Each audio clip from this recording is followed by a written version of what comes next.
നമസ്കാരം പ്രിയപ്പെട്ട പ്രേക്ഷകർക്ക് ഒരിക്കൽ കൂടി രാവിലെയിലേക്ക് സ്വാഗതം. ഈ മണിക്കൂറിലെ ഏറ്റവും പ്രധാനപ്പെട്ട വാർത്തകളിലേക്കാണ് ഇനി നമ്മൾ പോകുന്നത്. നേരത്തെ പറഞ്ഞതുപോലെ തന്നെ ഈ ദിവസം പുലരുന്നത് പ്രധാനപ്പെട്ട രണ്ട് സംവിധായകർ, മലയാള സിനിമയിലെ രണ്ട് പ്രധാനപ്പെട്ട സംവിധായകരെ ഹൈബ്രിഡ് കഞ്ചാവുമായി പിടികൂടി അറസ്റ്റ് ചെയ്ത് വിട്ടയച്ചു എന്ന വാർത്തയോടെയാണ്. ആ വാർത്തയുടെ വിശദാംശങ്ങളിലേക്ക് നമ്മൾ പോകും. പാകിസ്ഥാനെതിരെ ഇന്ത്യ നടപടികൾ കടുപ്പിക്കുന്നുണ്ട്. ഝലം നദിയിലെ ഉറി അണക്കെട്ട് ഇന്ത്യ അപ്രതീക്ഷിതമായി തുറന്നുവിട്ടു. നേരത്തെ സിന്ധു നദീജല കരാർ ഇന്ത്യ മരവിപ്പിച്ചിരുന്നു. അതിന് പിന്നാലെ അത്തരം നടപടികളുമായി തന്നെ ഇന്ത്യ മുന്നോട്ട് പോവുകയാണ്. അതിർത്തി കടന്നുള്ള തീവ്രവാദം അവസാനിപ്പിച്ചില്ലെങ്കിൽ അതിന് വലിയ വില കൊടുക്കേണ്ടി വരും എന്നൊരു സന്ദേശം പാകിസ്ഥാന് നൽകുകയാണ് ഇന്ത്യ തങ്ങളുടെ നിലപാടുകളിലൂടെ, നടപടികളിലൂടെ. മറ്റ് പ്രധാനപ്പെട്ട വാർത്തകളുണ്ട്. നമ്മൾ ആദ്യം തലക്കെട്ടുകൾ നോക്കാം. അതിർത്തികളിൽ സേനാവിന്യാസം ശക്തമാക്കി ഇന്ത്യ. 15 ഭീകരരുടെ പട്ടിക തയ്യാറാക്കി രഹസ്യാന്വേഷണ വിഭാഗം. ജലയുദ്ധ ഭീതിയിൽ പാകിസ്ഥാൻ. ഝലം നദിയിൽ വെള്ളപ്പൊക്കം. ഇന്ത്യയിലുള്ള പാക് പൗരന്മാർക്ക് രാജ്യം വിടാൻ നൽകിയ സമയം ഇന്ന് അവസാനിക്കും.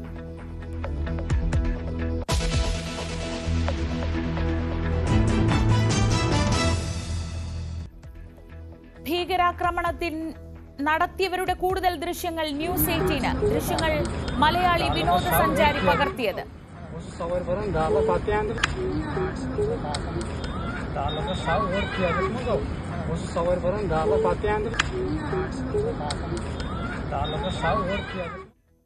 പുനെ മലയാളിയുടെ ക്യാമറയിൽ ഭീകരർ പതിഞ്ഞത്. മകളുടെ ദൃശ്യം പകർത്തുന്നതിനിടെ ദൃശ്യങ്ങൾ NIA-ക്ക് കൈമാറിയെന്ന് ശ്രീജിത്ത് ന്യൂസ് 18നോട്.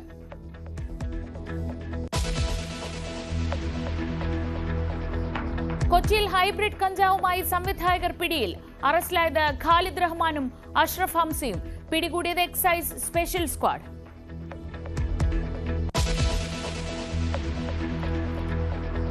വയനാട് മേപ്പാടിയിൽ കാട്ടാനയെ ഉൾവനത്തിലേക്ക് തുരത്താനുള്ള ദൌത്യം തുടരുന്നു. കുങ്കിയാനകളെ വെച്ചുള്ള തെരച്ചിൽ ഇന്ന് പുനരാരംഭിക്കും.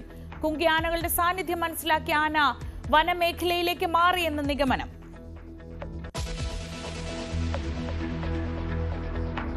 അടുത്ത നിയമസഭാ തെരഞ്ഞെടുപ്പിൽ ഇടതുമുന്നണി തന്നെ ജയിപ്പിക്കുമെന്ന് വെള്ളാപ്പള്ളി നടേശൻ.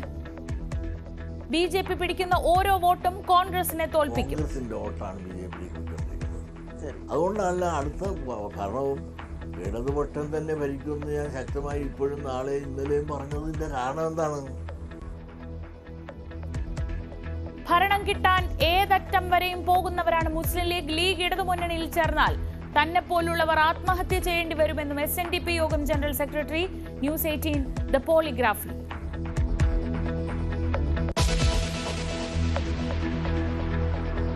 കമ്മീഷനിങ്ങിന് ഒരുങ്ങി വിഴിഞ്ഞം. ഒരുക്കങ്ങൾ നേരിട്ട് വിലയിരുത്തി മുഖ്യമന്ത്രി. രണ്ടാം ഘട്ടത്തിൽ 800 മീറ്റർ നീളമുള്ള ബർത്ത് 2000 മീറ്ററിലേക്ക് ഉയർത്തും. ഒരേ സമയം 5 മദർ ഷിപ്പുകൾ വരെ നങ്കൂരമിടും.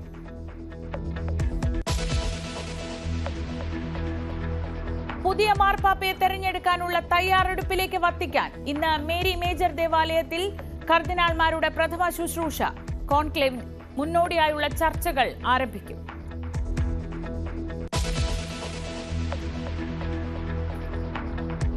IPL-ൽ ഇന്ന് 2 മത്സരങ്ങൾ. ആദ്യ മത്സരത്തിൽ മുംബൈ ഇന്ത്യൻസ് ലക്നൌ സൂപ്പർ ജയന്റ്സിനെ നേരിടും. Delhi Capitals royal Challengers Bangalore പോരാട്ടം രാത്രി 7:30.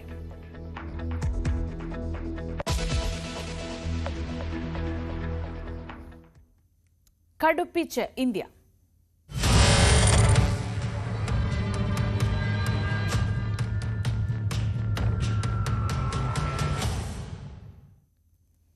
പഹൽഗാം ആക്രമണത്തിൽ ഭീകരാക്രമണത്തിന് സഹായിച്ചവരെ തിരിച്ചറിഞ്ഞു.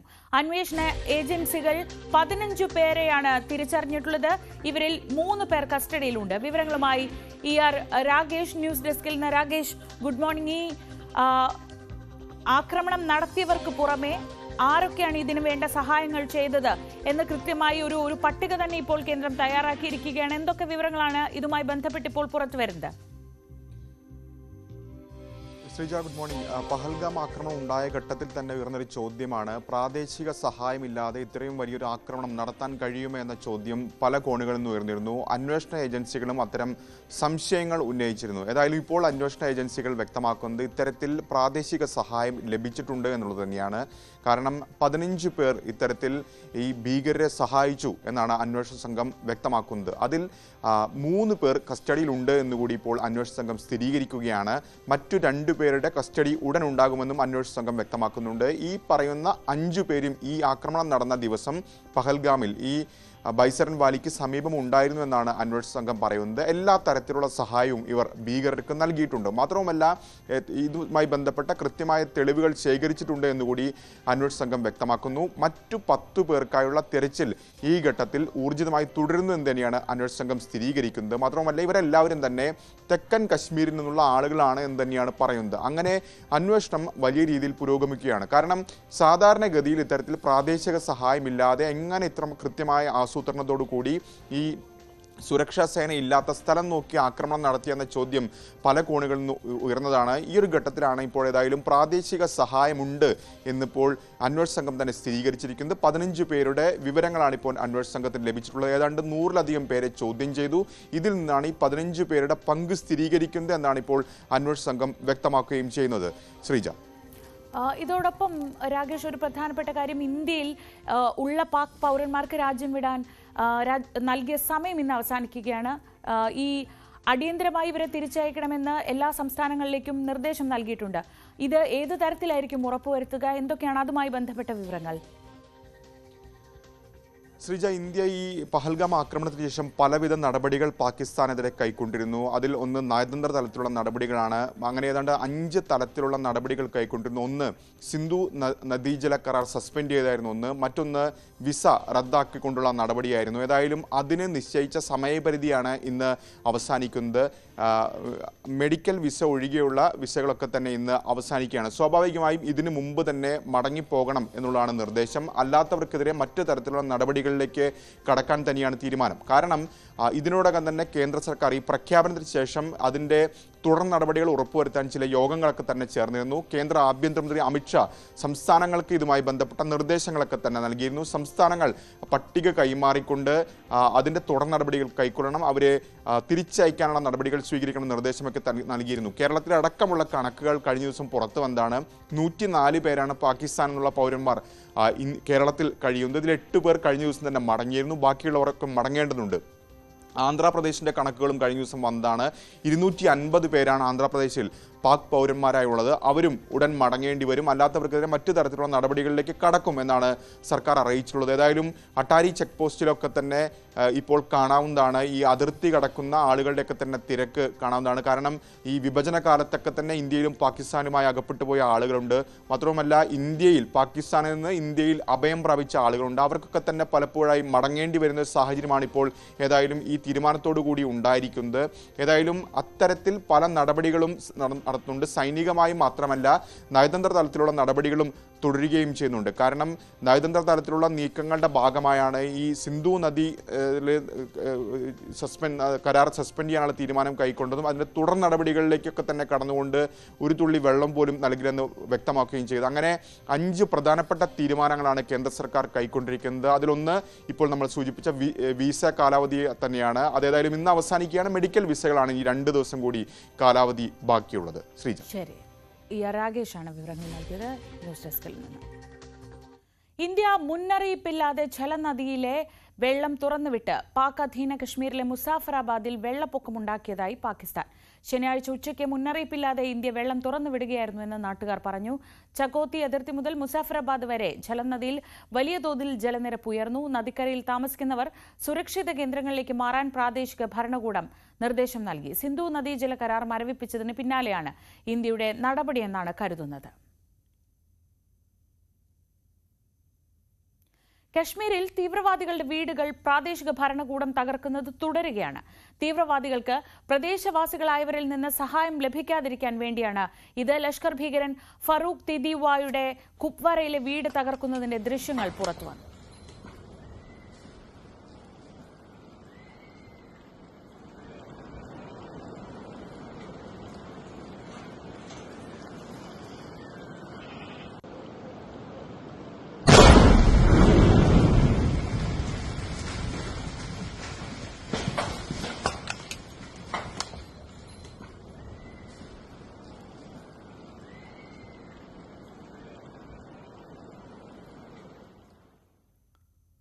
യുദ്ധസമാനമായ സാഹചര്യം അതിർത്തിയിൽ രൂപപ്പെട്ടതോടെ രാജ്യത്തിന്റെ പ്രതിരോധ സേനകളും അതീവ ജാഗ്രതയിലാണ്.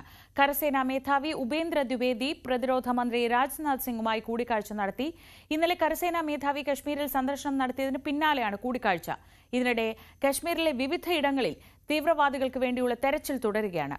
ജമ്മുകശ്മീർ പോലീസും ആർമിയും ചേർന്ന് നടത്തിയ തെരച്ചിലിൽ നിരവധി ആയുധങ്ങളും കണ്ടെടുത്തു. ഇതിനിടെ പഹൽഗാം സംഭവത്തിന്റെ ഉത്തരവാദിത്വം നിഷേധിച്ച് തീവ്രവാദ സംഘടനയായ ദ റെസിസ്റ്റന്റ് ഫ്രണ്ട് രംഗത്തെത്തി. ഇന്ത്യ പാക് അതിർത്തിയിൽ സംഘർഷം രൂക്ഷമായതോടെ ആശങ്കയിലാണ് അതിർത്തി മേഖലയിലെ ഗ്രാമവാസികൾ. യുദ്ധം മുന്നിൽ കണ്ട് വീടിന് സമീപത്തെ ബങ്കറുകളൊക്കെ ഇവർ വൃത്തിയാക്കി തുടങ്ങിയിരിക്കുന്നു. ഇരുഭാഗത്തും സംഘർഷ സാധ്യതകൾ നിലനിൽക്കുകയാണ്. ഏത് സമയത്തും യുദ്ധമുണ്ടായേക്കാം. അങ്ങനെയെങ്കിൽ യുദ്ധക്കെടുതികൾ ഏറ്റവും കൂടുതൽ നേരിടേണ്ടി വരിക അതിർത്തി ഗ്രാമങ്ങളിൽ കഴിയുന്നവരാണ്.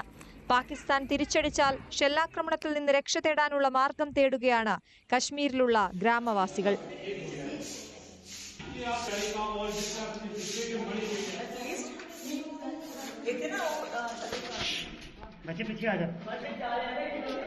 വീടിന് സമീപത്തുള്ള ബങ്കറുകളാണ് യുദ്ധസമയത്ത് ഗ്രാമവാസികളുടെ അഭയകേന്ദ്രം. ഈ പശ്ചാത്തലത്തിൽ ബങ്കറുകൾ വൃത്തിയാക്കി തുടങ്ങി.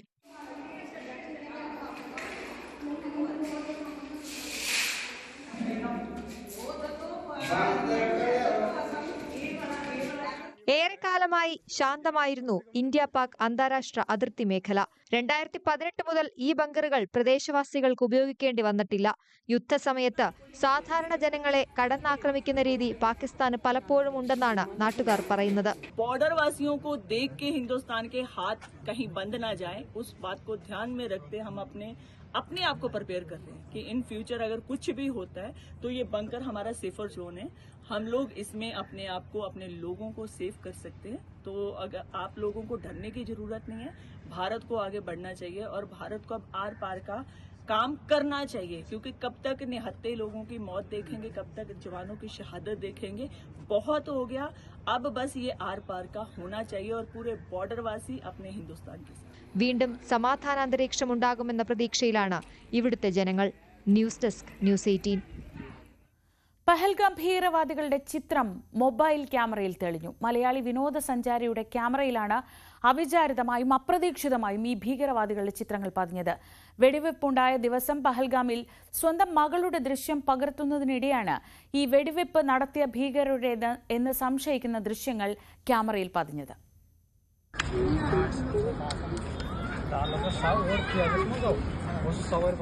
പൂനെയിൽ താമസിക്കുന്ന മലയാളിയായ ശ്രീജിത്ത് കുടുംബത്തോടൊപ്പമാണ് കശ്മീർ താഴ്വര സന്ദർശിക്കുന്നതിനായി 18-ാം തീയതി അവിടെ എത്തിയത്. 18 മുതൽ 4 ദിവസത്തോളമാണ് അദ്ദേഹവും കുടുംബവും അവിടെ ചെലവഴിച്ചത്. 18-ാം തീയതി അദ്ദേഹം മൊബൈൽ ക്യാമറയിൽ പകർത്തിയ ചില ദൃശ്യങ്ങളാണ് ഈ വെടിവെപ്പിൻ്റെ നിർണായകമാവുന്നത്. തൻ്റെ കുട്ടി നൃത്തം ചെയ്യുന്നതിൻ്റെ ദൃശ്യങ്ങൾ അദ്ദേഹം മൊബൈൽ ക്യാമറയിൽ പകർത്തി. പിന്നിലൂടെ കടന്നുപോയ 2 പേർ ഒരുപക്ഷെ ഈ കേസിൽ, ഈ സംഭവങ്ങളിൽ അതിതീവ്രമായ, അതിനിർണായകമായ ചില തെളിവുകളായേക്കും എന്ന സൂചനകളാണ് പുറത്തു വരുന്നത്. സംഭവങ്ങൾക്ക് ശേഷം അന്വേഷണ ഏജൻസികൾ പുറത്തുവിട്ട തീവ്രവാദികളുടെ ദൃശ്യങ്ങളുമായി ഒത്തുനോക്കുമ്പോഴാണ് താൻ പകർത്തിയ ഈ ദൃശ്യങ്ങളുടെ സാമ്യം അദ്ദേഹത്തിന് ബോധ്യപ്പെടുന്നത്. ഒരാൾ ഫ്രെയിമിലോട്ട് വരുമ്പോൾ നമ്മളൊന്ന് ഡിസ്ട്രാക്ട് ആകും. അപ്പം ഡിസ്ട്രാക്ട് ആയി കഴിഞ്ഞിട്ട് നമ്മൾ അവളെ ശ്രദ്ധിച്ചു കഴിഞ്ഞിട്ട് നമ്മളത് നോർമലായിട്ട് നിന്ന്, വേറെ സസ്പീഷ്യസ് ആയിട്ടൊന്നും തോന്നിയില്ല. പക്ഷെ നമ്മൾ ഇതെല്ലാം കഴിഞ്ഞിട്ട് തിരിച്ച് നമ്മൾ ശ്രീനഗറിൽ 22-ാം തീയതി വരുന്ന സമയത്താണ് നമ്മൾ അറിയുന്നത് ഇങ്ങനെ ഒരു ഫയറിംഗ് നടന്ന്, ഇങ്ങനെ ഒരു ടെററിസ്റ്റ് അറ്റാക്ക് നടന്ന്. പക്ഷെ അപ്പോഴത്തേക്ക് ഞങ്ങൾ ഓൾറെഡി ഫ്ലൈറ്റ് കയറി ജമ്മുവിലേക്ക് വന്നു. അത് കഴിഞ്ഞ് വീട്ടിൽ വന്നു കഴിഞ്ഞപ്പം സെക്യൂരിറ്റി ഏജൻസീസ് പുറത്തുവിട്ട 4 ഭീകരകൾ അല്ലെങ്കിൽ ടെററിസ്റ്റിന്റെ ഫോട്ടോസ് കണ്ടപ്പോൾ ഇതിൽ 2 പേരെ നമ്മൾ കണ്ടിട്ടുണ്ടല്ലോ, എവിടെയോ കണ്ടിട്ടുണ്ടല്ലോ എന്നുള്ളൊരു ഡൗട്ട് വന്നിട്ട് ഞാനും വൈഫും കൂടെ രാത്രിയിൽ ആ വീഡിയോസും ഫോട്ടോസ് എല്ലാം സ്കാൻ ചെയ്തപ്പോൾ ഇതിനകത്ത് ആ 2 പേരെ കണ്ട്. ഇപ്പം ഈ പറയുന്ന പോലെ അവരുടെ height, weight, hair style, structure എല്ലാം നോക്കുമ്പോഴത്തേക്ക് 100% മാച്ച്. പിന്നെ ഫേസ് ഞങ്ങൾ അത്ര എടുത്തുകൊണ്ട് കണ്ട കാരണം വീഡിയോ കാണുന്ന പോലല്ല, ഡെഫിനറ്റ്ലി ഈ 2 പേര് തന്നെ ആയിരുന്നു. തുടർ പരിശോധനയിൽ തീവ്രവാദികളുമായി സാമ്യമുള്ള ചിത്രങ്ങൾ തന്നെയാണ് താൻ പകർത്തിയതെന്ന് അദ്ദേഹത്തിന് ബോധ്യപ്പെട്ടുന്നു. അതായത് 18-ാം തീയതി ഉച്ചയോടുകൂടിയാണ് അദ്ദേഹം മൊബൈൽ ക്യാമറയിൽ ഈ ദൃശ്യങ്ങൾ പകർത്തുന്നത്. പിന്നീട് ദിവസങ്ങൾക്ക് ശേഷം 22-ാം തീയതിയാണ് വെടിവെപ്പ് നടക്കുന്നത്. അതിൻ്റെ സാധ്യത ഇങ്ങനെയാണ്. അതായത് ഈ വെടിവെപ്പിന് ദിവസങ്ങൾക്ക് മുമ്പ് തന്നെ ഈ തീവ്രവാദി സംഘങ്ങൾ സ്ഥലത്തെത്തിയിരുന്നു എന്നതാണ് അന്വേഷണ സംഘത്തിൻ്റെ വിലയിരുത്തൽ. അത് ഈ ദൃശ്യങ്ങൾ തന്നെ അതിൻ്റെ തെളിവായി സൂചനകളും നൽകുന്നുണ്ട്. എന്തായാലും ഈ വിവരങ്ങൾ NIA-യുമായി ശ്രീജിത്ത് പങ്കുവച്ചു കഴിഞ്ഞു. ഒപ്പം ഈ ദൃശ്യങ്ങളും കൂടുതൽ തെളിവുകളും അന്വേഷണ ഏജൻസികൾക്ക് കൈമാറിയിട്ടുണ്ട്. ഈ തെളിവുകളും ഒത്തുചേർന്നുള്ള പരിശോധനകൾ നടക്കുന്നുണ്ട്. ഇതാദ്യമായിട്ടാണ് ഈ സംഭവ സ്ഥലത്ത് നിന്നുള്ള തീവ്രവാദികളുടെ ഇത്ര ക്ലോസ് ആയ ദൃശ്യങ്ങൾ ലഭ്യമാവുന്നത്. ഈ സംഭവത്തിൻ്റെ അന്വേഷണത്തിൽ അതിനിർണായകമാവുന്ന തെളിവുകളായി ഒരുപക്ഷെ ശ്രീജിത്ത് പകർത്തിയ ദൃശ്യങ്ങൾ മാറിയേക്കാൻ സാധ്യതയുണ്ട്. ഇതിനു പുറമെ കശ്മീർ സന്ദർശനത്തിൽ അദ്ദേഹം പകർത്തിയ കൂടുതൽ ദൃശ്യങ്ങളിലും ഈ തീവ്രവാദികളുടെ മുഖങ്ങൾ പെട്ടിട്ടുണ്ടോ എന്ന കാര്യത്തിലും അന്വേഷണം നടക്കുന്നുണ്ട്. അതിനായി ഈ ദൃശ്യങ്ങളും അദ്ദേഹം അന്വേഷണ ഏജൻസികൾക്ക് ഉടൻ കൈമാറുമെന്ന് അറിയിച്ചിട്ടുണ്ട്. ടി.ജി. സജിത്, ന്യൂസ് 18, തിരുവനന്തപുരം. കോഴിക്കോട് പാകിസ്ഥാൻ പൗരത്വമുള്ളവരോട് രാജ്യം വിടണമെന്ന് ആവശ്യപ്പെട്ട് നൽകിയ നോട്ടീസ് പിൻവലിച്ചു പോലീസ്. കോഴിക്കോട് റൂറൽ പോലീസ് പരിധിയിൽ 3 പേർക്കാണ് നോട്ടീസ് നൽകിയിരുന്നത്. ദീർഘകാല വിസയിൽ നടപടിക്രമങ്ങൾ പുരോഗമിക്കുന്ന സാഹചര്യത്തിലാണ് തീരുമാനം.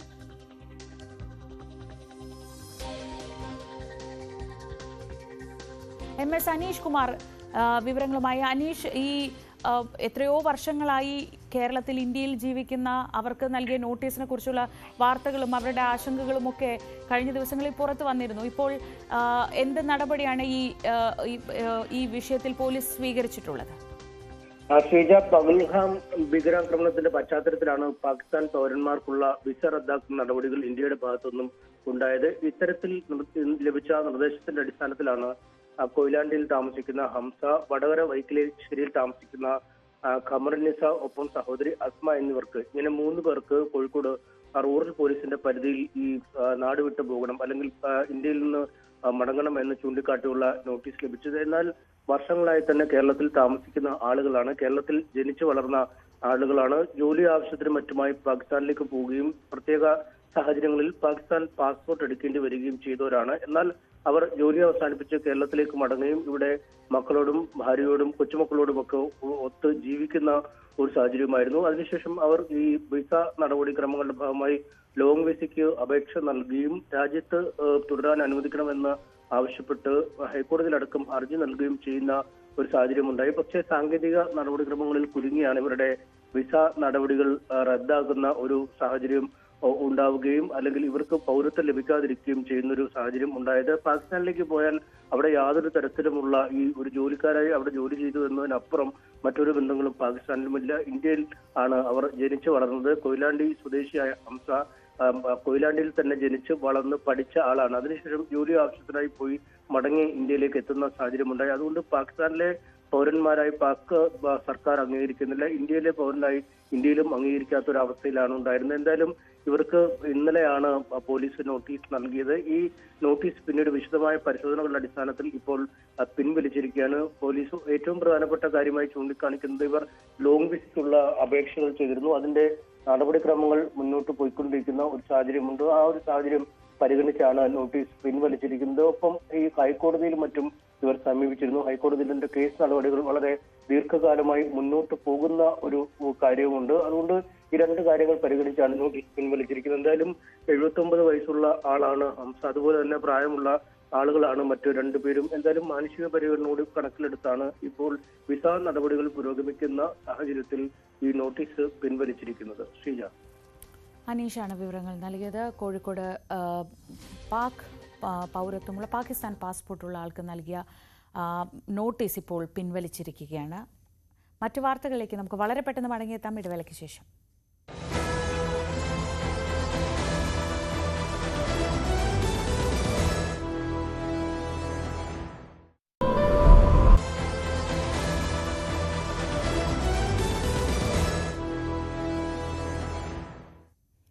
കൊച്ചിയിൽ ഹൈബ്രിഡ് കഞ്ചാവുമായി സംവിധായകർ അറസ്റ്റിൽ. സംവിധായകരായ ഖാലിദ് റഹ്മാൻ, അഷ്റഫ് ഹംസ എന്നിവരെയാണ് എക്സൈസ് സ്പെഷ്യൽ സ്ക്വാഡ് പിടികൂടിയത്. ഒപ്പമുണ്ടായിരുന്ന ഷാലിഫ് മുഹമ്മദ് എന്നയാളെയും എക്സൈസ് അറസ്റ്റ് ചെയ്തു. ആജ്ഞ രവീന്ദ്രൻ വിവരങ്ങളുമായി. ആജ്ഞ, മലയാള സിനിമയെ സംബന്ധിച്ച് ഒരു പ്രധാനപ്പെട്ട വാർത്തയാണിത്. കാരണം സിനിമയിൽ നമുക്കറിയാം ലഹരിയുടെ വലകൾ വളരെ സജീവമാണ്, അല്ലെങ്കിൽ ലഹരി ഉപയോഗം വളരെ സജീവമാണെന്നൊക്കെ റിപ്പോർട്ടുകൾ വരുമ്പോഴും ഇങ്ങനെ കയ്യിൽ ലഹരി വസ്തുക്കളുമായി അറസ്റ്റ് ചെയ്യുന്ന സാഹചര്യങ്ങൾ മുൻപുണ്ടായിട്ടില്ല. ആകെ ഉണ്ടായത് ഷൈൻ ടോം ചാക്കോയുടെ ഒരു കേസിൽ മാത്രമാണ് നമുക്ക് അറിയാവുന്നത്. പക്ഷേ ഇപ്പോഴത്തെ സാഹചര്യത്തിൽ ഈ അറസ്റ്റ് നിർണായകമാണ്. വളരെ അവരുടെ ഫ്ളാറ്റിൽ നിന്ന്, അവരുണ്ടായിരുന്ന ഒരു ഫ്ളാറ്റിൽ നിന്ന് അറസ്റ്റ് ചെയ്യുക എന്ന് പറയുമ്പോൾ കൃത്യമായി ഇക്കാര്യം എക്സൈസ് നിരീക്ഷിച്ചിരുന്നു എന്ന് വേണ്ടേ മനസ്സിലാക്കാൻ. എന്തൊക്കെയാണ് ഏറ്റവും പുതിയ വിവരങ്ങൾ?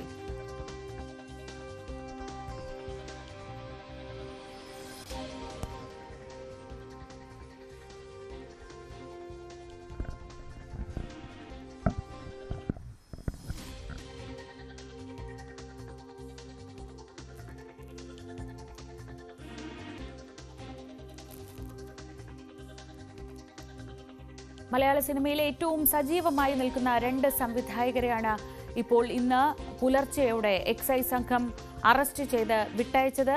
ഖാലിദ് റഹ്മാനും അഷ്റഫ് ഹംസയും വളരെ സജീവമായി സിനിമകൾ ചെയ്തുകൊണ്ടിരിക്കുന്ന സംവിധായകരാണ്. അവരെ ഹൈബ്രിഡ് കഞ്ചാവുമായാണ് പിടികൂടിയത്. 1.6 ഗ്രാം കഞ്ചാവാണ് ഇവരുടെ കയ്യിൽ നിന്ന് പിടിച്ചെടുത്തത്. ഫ്ളാറ്റിൽ ഇവർ ഉണ്ടായിരുന്ന ഫ്ളാറ്റിൽ പരിശോധന നടത്തിയായിരുന്നു എക്സൈസിന്റെ നടപടി. ഇവർക്കൊപ്പം ഷാലിഫ് മുഹമ്മദ് എന്ന ഒരാൾ കൂടി എക്സൈസിന്റെ പിടിയിലായിട്ടുണ്ട്.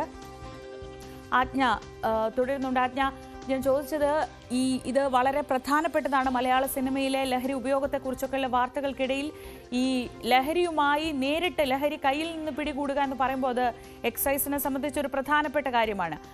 എന്താണ് ഈ സെർച്ചിനെ സംബന്ധിച്ച്, ഇവരെ അറസ്റ്റ് ചെയ്തതിനെ സംബന്ധിച്ച് നമുക്ക് കിട്ടുന്ന വിവരങ്ങൾ?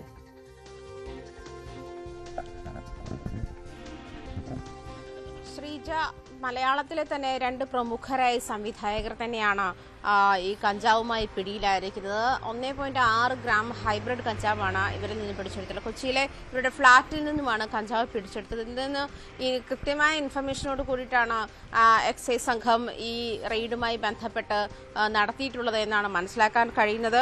പുലർച്ചെയാണ് 2:30 നടത്തിയ പരിശോധനയിലാണ് ഈ കഞ്ചാവ് പിടിച്ചു എടുത്തിട്ടുള്ളത്. അതുപോലെ ഖാലിദ് റഹ്മാൻ, അഷ്റഫ് ഹംസ എന്നീ 2 സംവിധായകർ, അതായത് തല്ലുമാല, അതുപോലെ ഇപ്പോൾ ഈ തിയേറ്റർ നിറഞ്ഞോടുന്ന ആലപ്പുഴ ജിംഖാന തുടങ്ങിയ സിനിമകളുടെ സംവിധായകനാണ് ഈ ഖാലിദ്.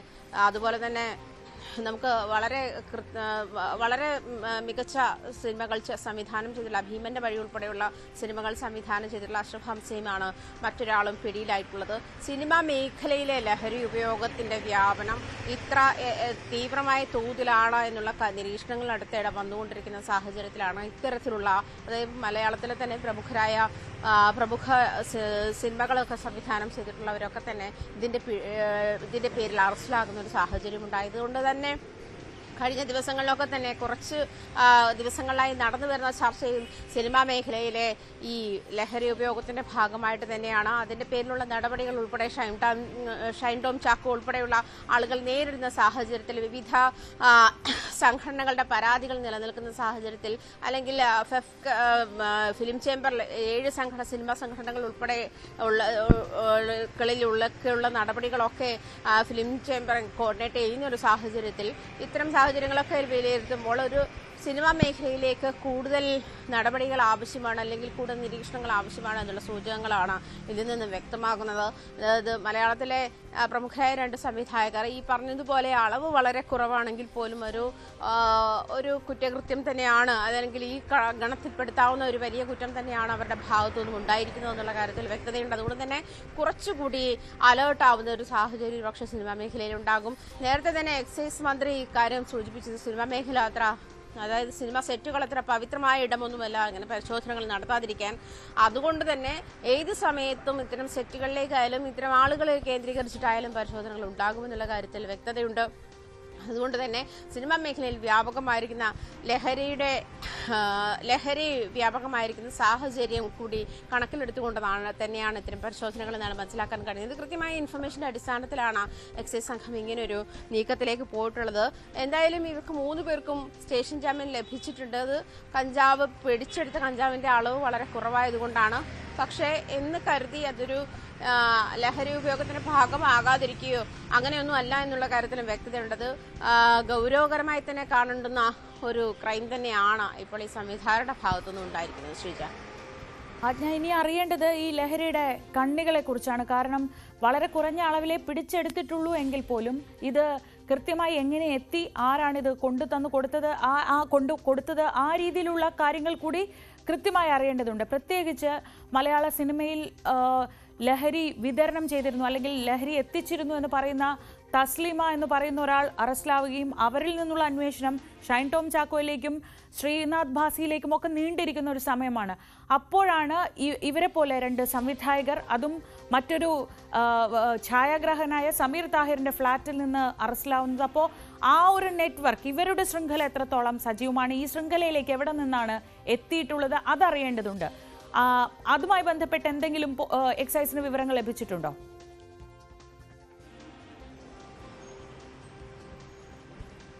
ശ്രീജ നേരത്തെ സൂചിപ്പിച്ചതുപോലെ തസ്ലീമയുടെ വെളിപ്പെടുത്തലുമായി ബന്ധപ്പെട്ടിട്ട് ശ്രീനാഥ് ഭാസിയും അതുപോലെ ഷൈൻ ടോം ചാക്കോയും ഒക്കെ പ്രതിപ്പട്ടിയിലാകുന്ന ഒരു സാഹചര്യം ഉണ്ടായിരുന്നു. അത് മാത്രമല്ല ഷൈൻ ടോം ചാക്കോയെ വിൻസിയുടെ പരാതിയുടെ അടിസ്ഥാനത്തിൽ ഷൈൻ ടോം ചാക്കോയെ കസ്റ്റഡിയിൽ എടുത്തപ്പോൾ സമയത്തും അതല്ലെങ്കിൽ ഷൈൻ ടോം ചാക്കോ 5 സ്റ്റാർ ഹോട്ടലിൽ നിന്നും ഈ സംഘത്തെ കണ്ട്, അതായത് എക്സൈസ് സംഘത്തെ കണ്ട് ഓടി ഒളിക്കുന്ന സാഹചര്യം കൂടി വന്നപ്പോൾ, പോലീസിനെ കണ്ട് ഓടി ഒളിക്കുന്ന സാഹചര്യം കൂടി വന്ന അതും വിവാദമായിരിക്കുന്ന പശ്ചാത്തലത്തിൽ തന്നെ ഷൈൻ ടോം ചാക്കോയെ നടത്തിയ പരിശോധനയിൽ അദ്ദേഹം നിരവധി ലഹരി ഇടപാടുകാർക്ക് പണം കൈമാറിയതായി കണ്ടെത്തിയിട്ടുണ്ട്.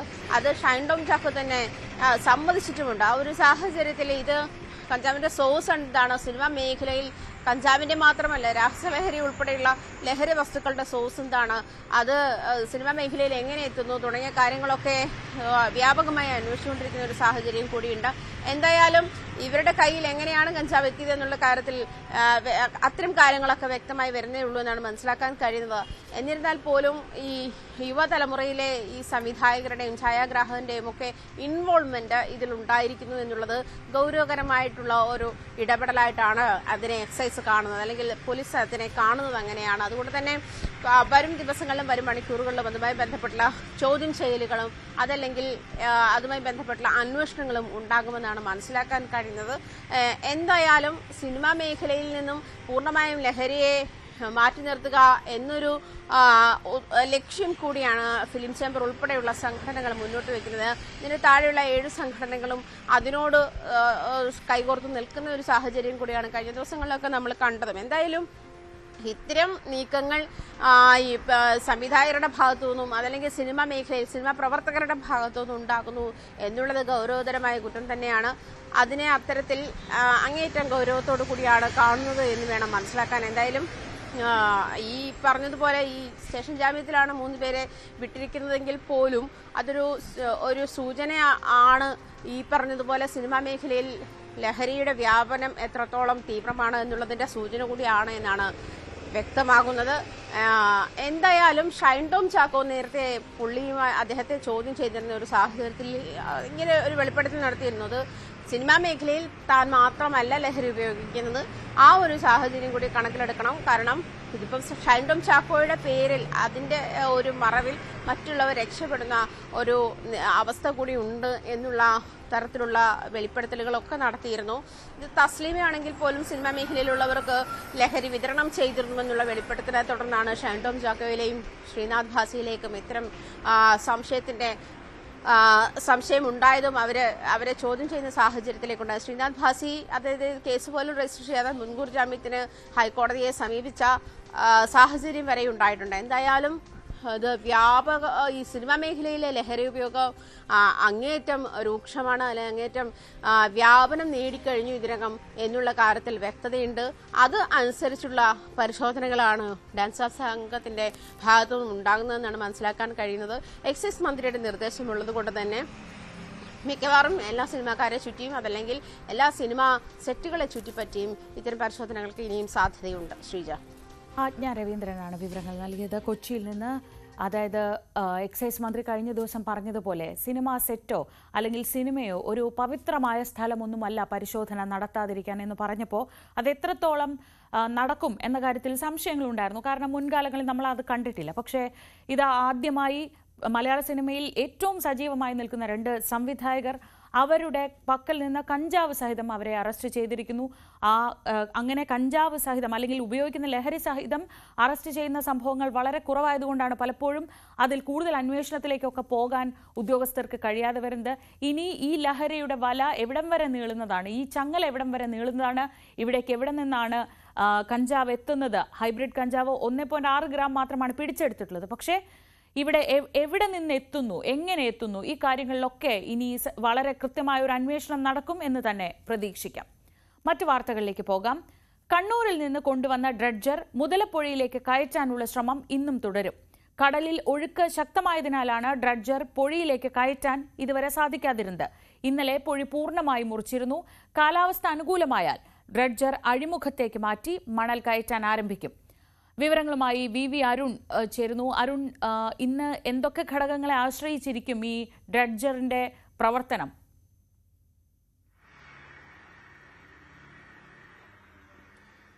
പൊഴി മണൽ മൂടി കിടക്കുകയാണ് ഒരു ഭാഗം. ആ പൊഴി മുറിച്ച് കായലും കടലും ഇപ്പോൾ ചേർന്നിട്ടുണ്ടെങ്കിലും ആ അതിലേക്കുള്ള പ്രധാന സ്ഥലത്തൊക്കെ വലിയ രീതിയിൽ മണൽ തിട്ട തന്നെ രൂപപ്പെട്ട് കിടക്കുകയാണ്. അത് മാറ്റാനാണ് കണ്ണൂരിൽ നിന്ന് ചന്ദ്രഗിരി ഡ്രഡ്ജർ മുതലപ്പുഴയിലേക്ക് കൊണ്ടുവന്നത്. 2 ദിവസമായി അവിടെ മുതലപ്പുഴി തീരത്തെത്തിയെങ്കിലും ഉൾക്കടലെത്തിയെങ്കിലും അത് പുഴയിലേക്ക് അഴിമുഖത്തേക്ക് കൊണ്ടുവരാൻ കഴിയുന്നില്ല. ശക്തമായ ഒഴുക്കാണ് ഇതിന് കാരണം. മഴ പെയ്ത് വെള്ളത്തിന്റെ ഒഴുക്ക് കൂടിയിട്ടുമുണ്ട് പലയിടത്തും. ഇന്നലെ ശക്തമായ മഴയാണ് തിരുവനന്തപുരത്ത് പൊതുവിൽ ലഭിച്ചത്. അതുകൊണ്ട് തന്നെ ഡ്രഡ്ജർ ഈ അഴിമുഖത്തേക്ക് കയറ്റാൻ കഴിയുന്നില്ല.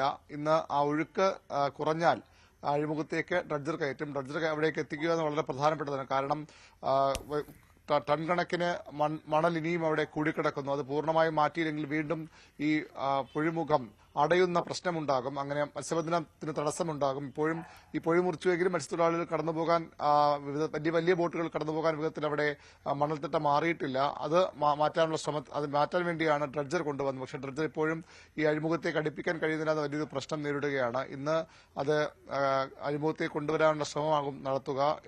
അത് ഏറ്റവും പ്രധാനം കാലാവസ്ഥ അനുകൂലമാകണം എന്നുള്ളത് തന്നെയാണ്. ഒഴുക്ക് കുറയണം, തിരമാലകളുടെ ശക്തി കുറയണം, എങ്കിൽ മാത്രമേ ഡ്രഡ്ജർ ഈ അഴിമുഖത്തേക്ക് കയറ്റാനാകൂ. അഴിമുഖത്തേക്ക് ഡ്രഡ്ജർ കയറ്റിയാൽ മാത്രമേ മണൽ നീക്കം പൂർണ്ണമായും വേഗത്തിലാക്കുകയും മണൽ തിട്ട അവിടെ നിന്ന് മാറ്റാനും സാധിക്കൂ. എങ്കിൽ മാത്രമേ മുതിരപ്പുഴയിൽ സാധാരണ പോലെ മത്സ്യബന്ധനം സാധ്യമാകൂ. ശ്രീജ. ശരി, വി അരുണാണ് വിവരങ്ങൾ നൽകിയത്. അടുത്ത നിയമസഭാ തെരഞ്ഞെടുപ്പിൽ ഇടതുമുന്നണി തന്നെ ജയിക്കുമെന്ന് വെള്ളാപ്പള്ളി നടേശൻ. BJP പിടിക്കുന്ന ഓരോ വോട്ടും കോൺഗ്രസിനെ തോൽപ്പിക്കും. ഇക്കാര്യത്തിൽ പന്തയം വെക്കാനും തയ്യാറാണെന്ന് ന്യൂസ് 18ന്റെ ദ പോളിഗ്രാഫ് എന്ന പരിപാടിയിൽ സംസാരിച്ചുകൊണ്ട് അദ്ദേഹം പറഞ്ഞു. BJPയിലേക്ക് ഈഴവ സമുദായത്തിന്റെ ഒരു വോട്ടിന്റെ ഒരു ഫ്ലക്ച്വേഷൻ ഉണ്ടായിട്ടുണ്ടോ ഇല്ലയോ? ചെറിയൊരു ശതമാനം. ഏറ്റവും കൂടുതൽ കോൺഗ്രസിൽ നിന്നാണ് ഉണ്ടായിട്ടുള്ളത്. ഈഴവരിൽ തന്നെയുള്ള കോൺഗ്രസ്സാണ് ഇതിലുള്ളവരാണ് BJPയിലേക്ക് കൂടുതൽ. അതുകൊണ്ടല്ലേ നിങ്ങളൊന്ന് ആലോചിച്ച് നോക്ക്, എന്തുകൊണ്ട് BJP ഇവിടെ വോട്ട് കൂടുതൽ മേടിച്ച സ്ഥലങ്ങളുണ്ടല്ലോ, അവിടെയൊക്കെ ഒന്ന് പരിശോധിച്ച് നോക്കിയാൽ അവിടെയെല്ലാം കമ്മ്യൂണിസ്റ്റ് പാർട്ടി ജയിക്കുന്നത് എവിടെയാണ്? ഇപ്പോൾ സജി ചെറിയാൻ ജയിച്ചത് എന്താ? BJPയോടെ കൂടുതൽ വോട്ട് പിടിച്ചുകൊണ്ടാണ് സജി ചെറിയാൻ അവിടെ ജയിക്കുന്നത്. ത്രികോണ മത്സരമാണ്. ഇവിടെ സിന്ധു മാഡം ജയിക്കുന്നത് എങ്ങനെയാണ്? അവിടെ ത്രികോണ മത്സരം വരുന്നതുകൊണ്ടല്ല. അതൊക്കെ മുമ്പ് ആരാ ജയിച്ചുകൊണ്ടിരുന്നത്? ഇടതുപക്ഷം സ്ഥിരമായി ജയിച്ചുകൊണ്ടിരുന്നതല്ലേ. അപ്പൊ ഇടതുപക്ഷം ആ കാര്യത്തിൽ വലിയ പേടി വേണ്ട. BJPയിലേക്ക് അങ്ങനെ ഈഴവ വോട്ടുകളൊന്നും പോകാൻ സാധ്യത ചെറിയൊരു പെർസെൻറ്റേജ് പോവില്ല. അതിലേക്ക് പോകുന്നത് കൂടുതലും കോൺഗ്രസിന്റെ വോട്ടാണ് BJPയിലേക്ക് പോയിക്കൊണ്ടിരിക്കുന്നത്. അതുകൊണ്ടല്ല അടുത്ത ഭരണവും ഇടതുപക്ഷം തന്നെ ഭരിക്കുമെന്ന് ഞാൻ ശക്തമായി ഇപ്പോഴും നാളെ ഇന്നലെയും പറഞ്ഞതിന്റെ കാരണം എന്താണ്? ത്രികോണം BJP ഇവിടെ വളർന്നു കഴിഞ്ഞു. നാളെയും അവർ വളരും. പക്ഷെ അതിൻ്റെ തടർച്ച കോൺഗ്രസിനായി. കമ്മ്യൂണിസ്റ്റ് പാർട്ടിയുടെ സ്ഥിരമായ കുറേ വോട്ടുണ്ട്. ആ സ്ഥിരമായ വോട്ട് കൃത്യമായി കിട്ടിക്കൊണ്ടിരിക്കും. ഞാനിപ്പോൾ പറഞ്ഞ റെക്കോർഡ് ചെയ്ത് വെച്ചു. ഈ ഇലക്ഷന് കഴിഞ്ഞ ശേഷം നിങ്ങൾ എന്നോട് കണ്ടെന്ന് ചോദിച്ചോളൂ. മുസ്ലിം ലീഗ് ഇടതുമുന്നണിയിൽ ചേർന്നാൽ തന്നെ പോലെയുള്ളവർ ആത്മഹത്യ ചെയ്യേണ്ടി വരുമെന്ന് SNDP Yogam general secretary Vellappally Natesan. ഭരണം കിട്ടാൻ ഏതറ്റം വരെയും പോകുന്നവരാണ് ലീഗ് എന്ന കാര്യം ഇടതുമുന്നണി ഓർത്തിരിക്കണമെന്നും വെള്ളാപ്പള്ളി നടേശൻ ന്യൂസ് 18ന്റെ ദ പോളിഗ്രാഫ് എന്ന പരിപാടിയിൽ സംസാരിച്ചുകൊണ്ട് പറഞ്ഞു. ഇടതുമുന്നണിക്കും വളരെ കാര്യമായി ഒരു മുസ്ലിം വിരോധം, വെറും മുസ്ലിം വിരോധമല്ല, മുസ്ലിം തീവ്രവാദ സംഘടനകളുണ്ട്, അവർ നുഴഞ്ഞു കയറുന്നു എന്നൊക്കെ പറഞ്ഞിട്ടും ഒരു മുസ്ലിം വിരോധം പറയുന്നുണ്ട്. തീവ്രവാദ വിരോധം എന്ന് പറയാം. താങ്കളും മുസ്ലിം ലീഗിനെ പറയുന്നത്, താങ്കളും മുസ്ലിം ലീഗിനെ കാര്യമായി വിമർശിക്കുന്നുണ്ട് ഈ കഴിഞ്ഞ ദിവസങ്ങളിലെല്ലാം. നിങ്ങളിപ്പോൾ ഈ കാര്യത്തിൽ ഒരുമിച്ചാണല്ലേ? അല്ലേ, എൻ്റെ കാരണം നേരത്തെ ഒന്നും ഇവരാരും വിമർശിച്ചിരുന്നില്ല ഇടതുപക്ഷമൊന്നും. ഇപ്പോഴല്ലേ വിമർശിക്കാൻ തോന്നുന്നത്. അപ്പോൾ കാര്യത്തിനടുത്ത് അടുത്തപ്പോഴുള്ള ഈ പിണറായിക്ക് മനസ്സിലായി ലീഗ് ആരാണെന്ന്. ഞാൻ നേരത്തെ മനസ്സിലാക്കിയിരുന്നു. അല്ല, ലീഗ് ഒരിക്കലും ഇടതുമുന്നണിയുടെ കൂടെ വന്നിട്ടില്ല. അതോ പിണറായിക്ക് മനസ്സിലായി മുസ്ലിങ്ങൾ ആരാണ്, അങ്ങനെയാണോ? അല്ല, ഈ മുസ്ലിം തന്നെ എത്രയോ നല്ലവരുണ്ടപ്പോൾ ലീഗ് ആരാണെന്ന് ഇപ്പോൾ മനസ്സിലായി. അല്ല, എനിക്കൊരു ഒരു കാലഘട്ടം വന്നു കഴിഞ്ഞാൽ ലീഗ് വേണമെന്നുണ്ടെങ്കിലും ഇടതുപക്ഷത്തോട് ചേരും. അവർക്ക് അധികാരമാണ് വേണ്ടത്. അധികാരത്തിന് വേണ്ടിയിട്ട് വേണമെങ്കിൽ കോൺഗ്രസിനെ തള്ളിയിട്ട് അവരിപ്പറേ വരും. അങ്ങനെ വന്നാൽ താങ്കളൊക്കെ എന്ത് ചെയ്യും? ചിലപ്പോൾ ആത്മഹത്യ ചെയ്യേണ്ടി വരും. ആത്മഹത്യാപരമാണ് ലീഗ്, ആത്മഹത്യാപരമാണ് ഇടതുമുന്നണിയിലേക്ക് വന്നാൽ. അപ്പോൾ ഇത് സംശയമുണ്ടോ? വരാൻ പാടില്ല, ഒരിക്കലും വരാൻ പാടില്ല.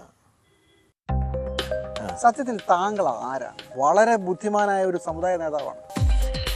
പിണറായി വിജയന് താങ്കളെ ഇഷ്ടം വരാൻ കാരണം? പണ്ട് എനിക്കെതിരായിട്ടും അദ്ദേഹം പറഞ്ഞിട്ടില്ല. കേരള തൊഗാടിയാകാനുള്ള ശ്രമമാണെന്നേ പറഞ്ഞുള്ളൂ. എന്നെയും പിണറായിയും കൂടെ തെറ്റിക്കാനായിട്ടുള്ള ഇന്റർവ്യൂ ആയിട്ട് നിങ്ങൾ കണക്കാക്കരുത്.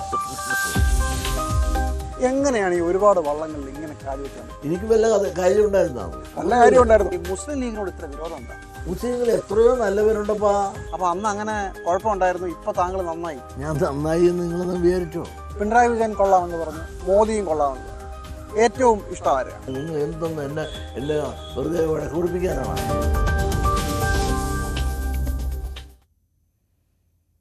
സംസ്ഥാനത്ത് ആകാംക്ഷയുണർത്തി പോലീസ് തലപ്പത്ത് അഴിച്ചുപണി. സമഗ്രമായ അഴിച്ചുപണിക്കാണ് കളമൊരുങ്ങുന്നത്. ആരൊക്കെ ഏതൊക്കെ സ്ഥാനത്ത് എത്തുമെന്നത് സംബന്ധിച്ച് ചർച്ചകളൊക്കെ സജീവമാണ്. മനോജ് എബ്രഹാം ഫയർഫോഴ്സ് മേധാവി ആയതോടെ ക്രമസമാധാന ചുമതലയുള്ള ADGP സ്ഥാനത്തേക്ക് ഇനി ആരെത്തും എന്നതാണ് ഏറ്റവും പ്രധാനമായി ഉയരുന്ന ചോദ്യം. DGP പദവിയിലേക്ക് ഉയർത്തപ്പെട്ടതോടെയാണ് മനോജ് എബ്രഹാമിനെ ഫയർഫോഴ്സ് മേധാവിയാക്കിയത്. MR അജിത് കുമാർ വീണ്ടും ക്രമസമാധാന ചുമതലയുള്ള ADGP സ്ഥാനത്തേക്ക് എത്തുമെന്ന സൂചനയുണ്ടെങ്കിലും ഒരു മാസത്തിനുള്ളിൽ അദ്ദേഹം DGP പദവിയിലേക്ക് ഉയരാനുള്ള സാധ്യതയുണ്ട്. സംസ്ഥാന പോലീസ് മേധാവി ഷെയ്ഖ് ദർവേഷ് സാഹിബ് ജൂണിൽ വിരമിക്കുമ്പോൾ കേന്ദ്ര ഡെപ്യൂട്ടേഷനിലുള്ള റവാഡ ചന്ദ്രശേഖർ കേരളത്തിലേക്ക് മടങ്ങാതിരുന്നാൽ അജിത് കുമാർ DGP ആകും. അങ്ങനെയെങ്കിൽ ചുരുക്കം ദിവസങ്ങളിൽ മാത്രമേ ലോ ആൻഡ് ഓർഡർ ADGP സ്ഥാനത്ത് അജിത് കുമാറിന് തുടരാൻ കഴിയൂ. എങ്കിൽ വീണ്ടും അഴിച്ചുപണി വേണ്ടിവരും. മാത്രമല്ല, തൃശൂർ പൂര വിവാദത്തിന്റെ പശ്ചാത്തലത്തിലാണ് അജിത് കുമാറിനെ നേരത്തെ ക്രമസമാധാന ചുമതലയുള്ള ADGP സ്ഥാനത്ത് നിന്ന് മാറ്റിയത്. വീണ്ടും ഇതേ സ്ഥാനത്തേക്ക് കൊണ്ടുവന്നാൽ CPIയുടെ ഉൾപ്പെടെ എതിർപ്പുയരും. RSS നേതാക്കളുമായി അജിത് കുമാർ നടത്തിയ കൂടിക്കാഴ്ച സംസ്ഥാന സർക്കാർ ഗൗരവമായി കാണുന്നില്ല എന്ന സന്ദേശവുമാകും. നിധിൻ അഗർവാൾ, റവാഡ ചന്ദ്രശേഖർ, യോഗേഷ് ഗുപ്ത, സുരേഷ് രാജ് പുരോഹിത്, മനോജ് എബ്രഹാം, MR അജിത് കുമാർ എന്നീ പേരുകൾ അടങ്ങിയ പട്ടികയാണ് പുതിയ സംസ്ഥാന പോലീസ് മേധാവിയെ തെരഞ്ഞെടുക്കുന്നതിനായി കേരളം കേന്ദ്രത്തിന് അയച്ചുകൊടുത്തിട്ടുള്ളത്. ന്യൂസ് 18 തിരുവനന്തപുരം. വിഴിഞ്ഞം അന്താരാഷ്ട്ര തുറമുഖം കമ്മീഷന് ഒരുങ്ങി നിൽക്കുമ്പോൾ നമ്മൾ ഇതുവരെ കണ്ടതൊന്നുമല്ല ഇനി വരാനിരിക്കുന്നത്. ഇപ്പോൾ 800 മീറ്റർ മാത്രം നീളമുള്ള ബർത്ത് 2000 മീറ്ററിലേക്ക് വളരും. നിലവിൽ 3 കിലോമീറ്റർ ഉള്ള ബ്രേക്ക് വാട്ടർ ഇതിനനുസരിച്ച് ദൈർഘ്യമുള്ളതാകും. ഒരു സമയം 4 or 5 മദർഷിപ്പുകൾ തീരത്ത് നങ്കൂരമിടുക എന്ന കാര്യം യാഥാർത്ഥ്യമാവുകയും ചെയ്യും. മെയ് 2 പ്രധാനമന്ത്രി വിഴിഞ്ഞം തുറമുഖം രാജ്യത്തിന് സമർപ്പിക്കുകയാണ്. നിർമ്മാണം പൂർത്തിയാക്കി വിഴിഞ്ഞം തുറമുഖം ഇതിനകം തന്നെ പ്രവർത്തനം ആരംഭിച്ചു. അദാനി ഗ്രൂപ്പിന് പ്രാഥമിക വരുമാനം ലഭിക്കുന്നു. സർക്കാരിന് GST വിഹിതവും. പ്രവർത്തന ലാഭവിഹിതം സർക്കാരിന് ലഭിക്കുക 2034 മുതൽ.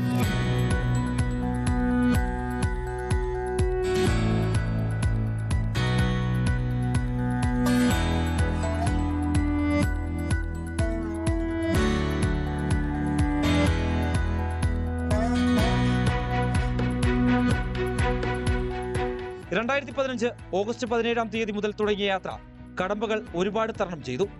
ഓഖി ദുരന്തം, കോവിഡ് കാലം, തുറമുഖത്തിനെതിരെയുള്ള സമരം, അസംസ്കൃത വസ്തുക്കളുടെ ലഭ്യതക്കുറവ്, പ്രതികൂല കാലാവസ്ഥ, അങ്ങനെ നീണ്ട പ്രതിസന്ധികൾ. ഉമ്മൻചാണ്ടി സർക്കാർ തുടങ്ങിവെച്ചത് പിണറായി സർക്കാർ ദ്രുതഗതിയിൽ മുന്നോട്ട് കൊണ്ടുപോകുന്നു. മുന്നൊരുക്കങ്ങൾ നേരിട്ടെത്തി മുഖ്യമന്ത്രി വിലയിരുത്തി.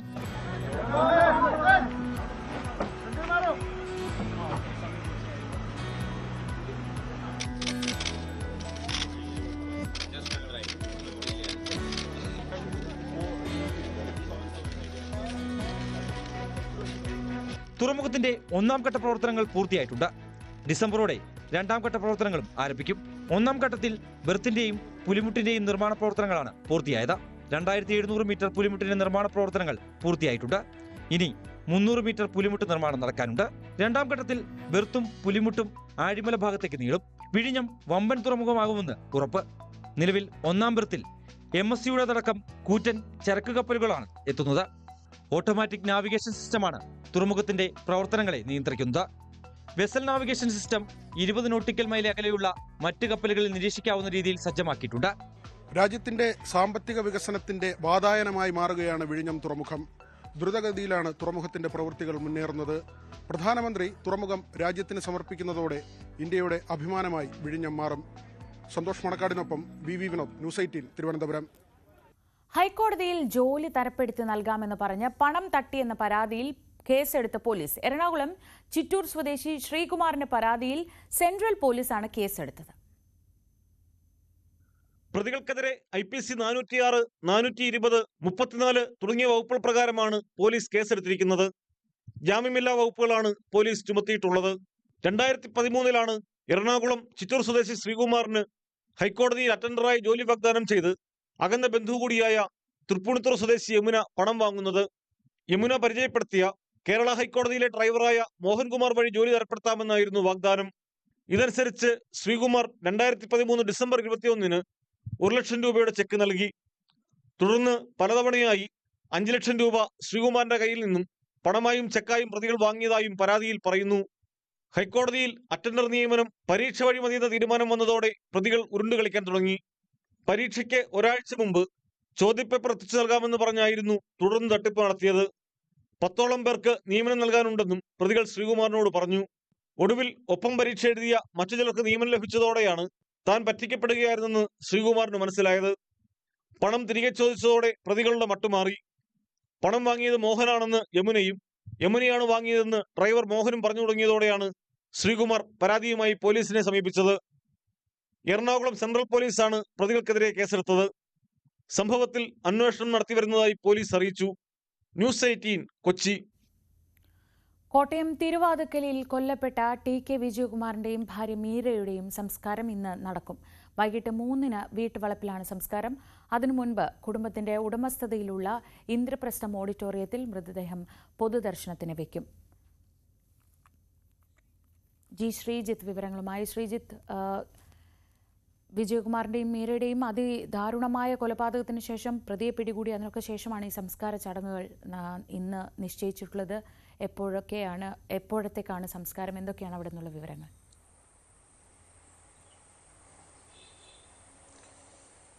ശ്രീജ, അല്പസമയത്തിനുള്ളിൽ വിജയകുമാറിൻ്റെ കോട്ടയത്തെ ഏറ്റവും പ്രധാനപ്പെട്ട സംരംഭങ്ങളിലൊന്നായ ഈ ഓഡിറ്റോറിയത്തിലേക്ക് മൃതദേഹം എത്തിക്കും. ഇന്ദ്രപ്രസ്ഥ ഓഡിറ്റോറിയം തിരുനക്കരയിലാണുള്ളത്. അവിടെ പൊതുദർശനത്തിന് സൗകര്യം ഒരുക്കിയിട്ടുണ്ട്. ഏതാണ്ട് 10 മണി വരെ ഇവിടെ മൃതദേഹം വെക്കുമെന്നാണ് അറിയിച്ചിട്ടുള്ളത്.